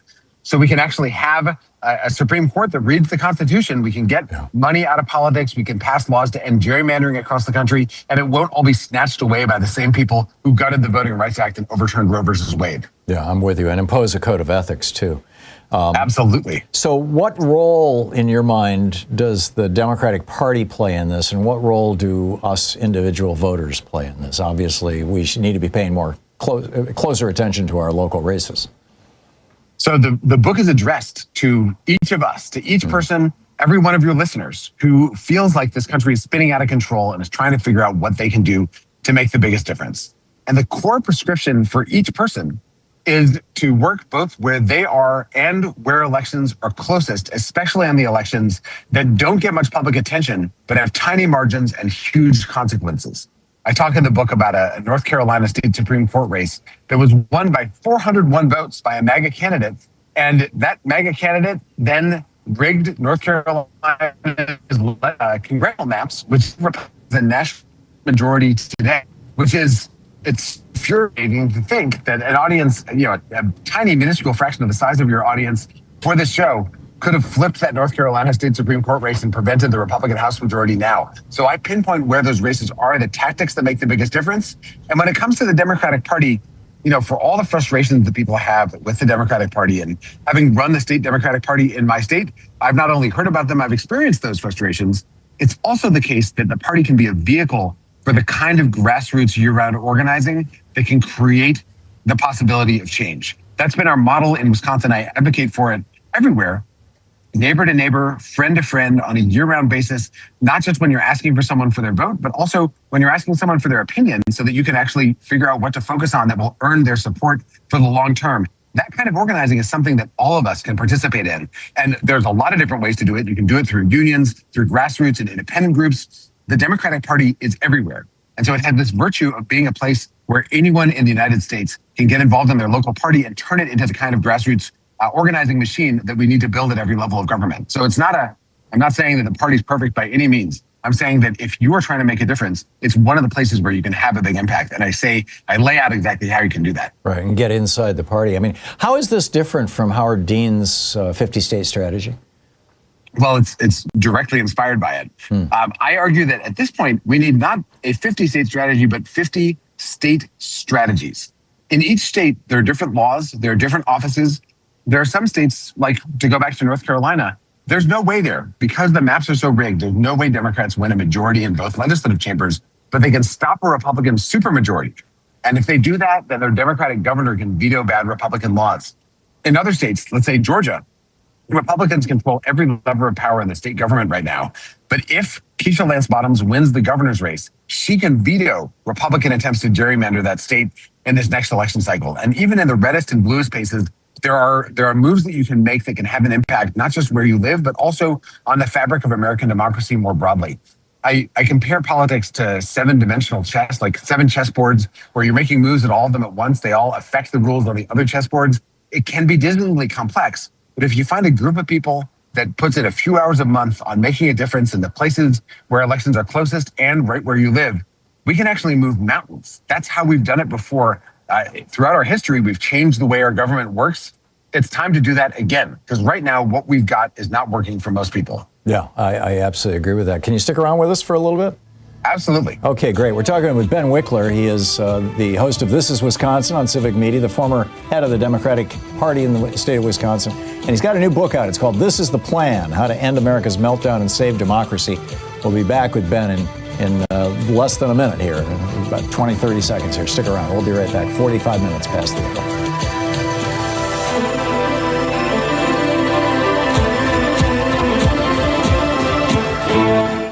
You're listening to Thom Hartmann. Visit ThomHartmann.com for audio and video archives.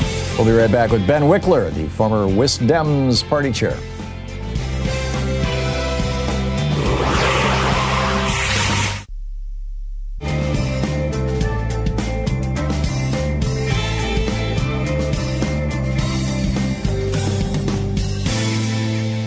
And welcome back. Ben, let's talk about the Democratic Party for a moment, if we can. I endorsed you. I wrote an op-ed and talked about it at length on this program for chair of the National Democratic Party.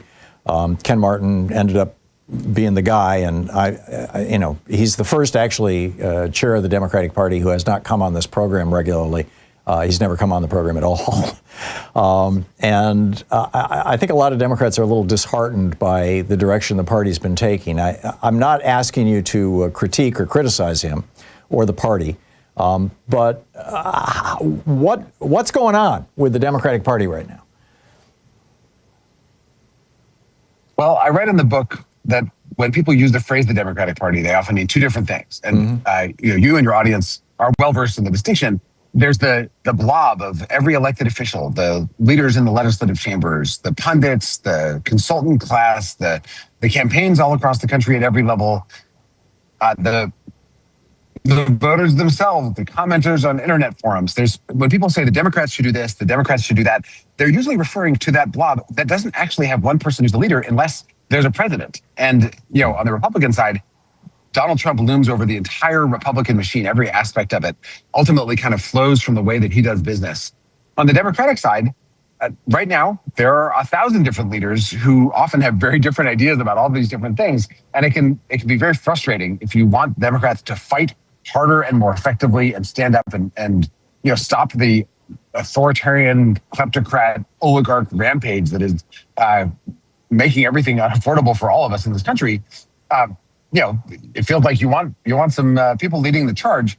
And the reality is it's going to be all of us. And it's going to eventually we'll have a Democratic candidate for president. But as we know from last time, just electing a Democratic president doesn't solve the problem either. We need something bigger and deeper and richer, which is a movement that includes the Democratic Party and much more besides. Then there's the Democratic National Committee itself and the state Democratic parties. And when there's not a Democratic president, in a lot of ways, they can be shut out of power. And Ken Martin is focused on supporting state parties across the country, which I think is absolutely important. I think the challenge is that a lot of folks want something else in addition. And I think it's going to take essentially everyone rolling up their sleeves and getting involved in the fight to make those things happen. We need more voices that are going hard after the Trump administration on every possible screen and every possible forum. We need more people doing grassroots organizing across the country, like I advocate for in my book. We just need a bigger movement that can fight harder and be more effective. And not being in the chair, it's easy to armchair quarterback. I'd make this or that decision differently. What I know is that regardless of who the chair of the Democratic National Committee is, right now the Democratic Party, the candidates connected to the party, this is our most critical line of defense. Because the Republican Party has essentially given up on the idea of a fair fight, of a democracy where the public gets to decide who's in charge. It is in so many different ways trying to rig the system so that even when the public says no, they can impose their policies, their will, their leaders on the rest of us. Yeah. And that cannot stand. If we want a democracy, then at this point, we need Democrats to win both chambers of Congress. We need them to win at the state level, or independents who caucus with them. If we do that, we have a path out of this mess. Yeah, I'm with you. Ben, I've got to take a break for about a minute here. I've got to read an ad over on the commercial side, and then we'll reconnect here on the other side of it. If you can stick around for another couple of minutes. Let's do it. Okay, good. Yeah, stick around. It's 49 minutes past the hour. I'll be back with you in 60 seconds. We're talking with Ben Wikler. He's got a new book. This is the Plan: How to End America's Meltdown and Save Democracy. Stick around.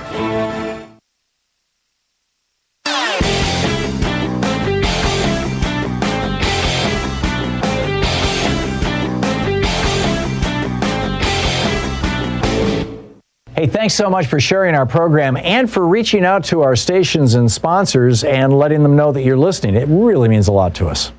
When I was a little kid, my grandmother had a piano and I loved to play it. I was incompetent, but I was figuring out all kinds of stuff. And then I kind of got away from it and, went to school and things got busy and just lost track of it. Well, now there's this fascinating new study out of the University of Geneva, Switzerland, that is making me think maybe I should go back and learn the piano. What they found was that they took a group of 132 healthy older adults, retired 62 to 78 years old, Half of them learned the piano. Half of them took music classes without learning the piano. And what they found was that those who learned the piano actually had the strongest increase in their memory, in their mental competence, their mental faculties. Those who took the music classes also did well, but learning the piano was a huge step. So check it out. There's a whole long rant about this over at HartmannReport.com. Check it out. Welcome back. 51 minutes past the hour. We're talking with Ben Wikler. He's the former chairman of the Wisconsin Democratic Party. He's got a show on civic media, This is Wisconsin. He's also the author of a new book, This is the Plan, How to End America's Meltdown and Save Democracy. Ben Wikler, WIKLER.com is the website and the Blue Sky handle. Ben, we were talking about the Democratic Party. We talked about the need for local action, the National Party, et cetera. I used to ridicule Thomas Carlyle, his great man theory of history. But when you look back on the real turning points of history, some really extraordinary people have stepped forward. And whether it was the moment that was ready for somebody to step into that place, Lincoln, FDR, Jack Kennedy, LBJ for that matter, or whether it was just some incredible personality came forward and changed things.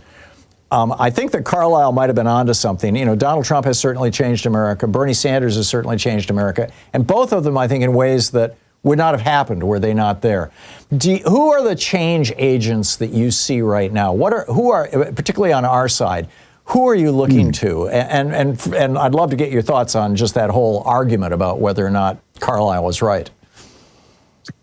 Well, it's right that political leaders who put forward a bold vision and then do change history. Fighting Bob La Follette in my state helped create the progressive movement. And that changed so much about moving power from organized capital to people in our democracy. There are labor leaders who've had that effect. FDR, obviously Martin Luther King, all these different people. In our moment, you can see that with Donald Trump.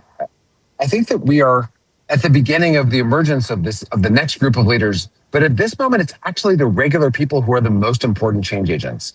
And I say that when I think about Minneapolis, when I think about the neighbors who organized neighbor to neighbor to help block ICE from being able to grab people off the streets. And, there's still ICE activities, happening there and in many other places, but they faced down a dictatorship. And over, in fact, when authoritarians and would-be dictators fall, it's because of people organized at the grassroots level who've been able to unite and stand against them. And, I'm about to be on the next leg of my book tour. I'm going to be in Milwaukee today, Green Bay, Wausau tomorrow, La Crosse and Eau Claire on Sunday.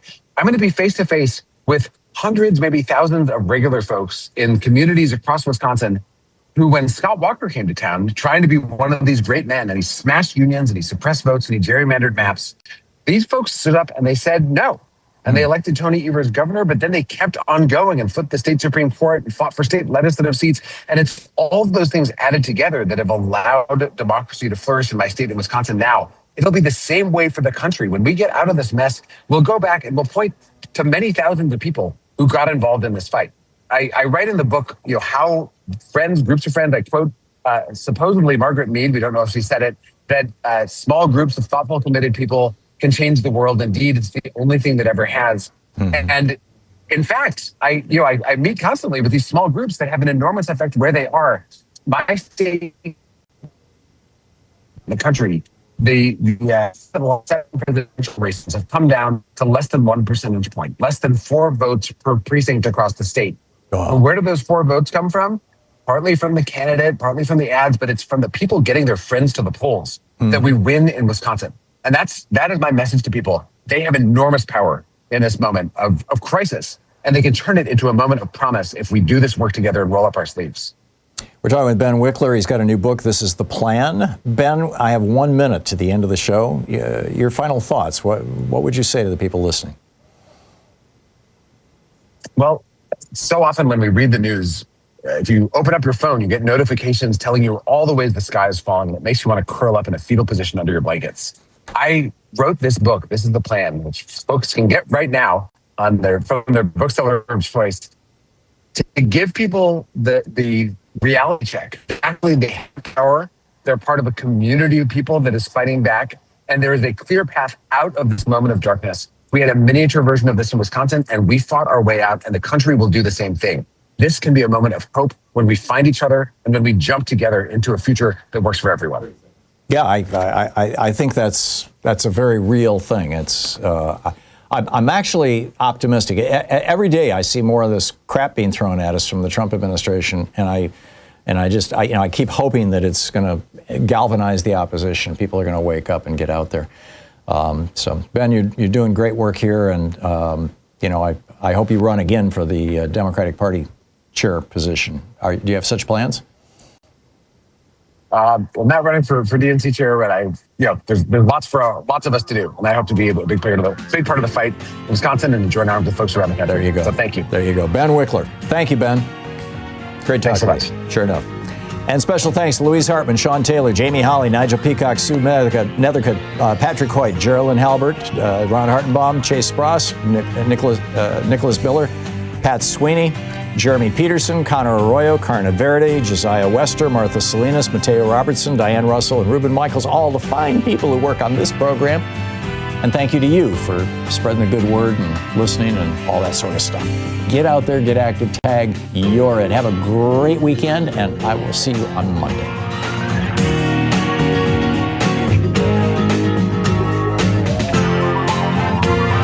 You've been listening to Thom Hartmann. For audio and video archives, visit thomhartmann.com.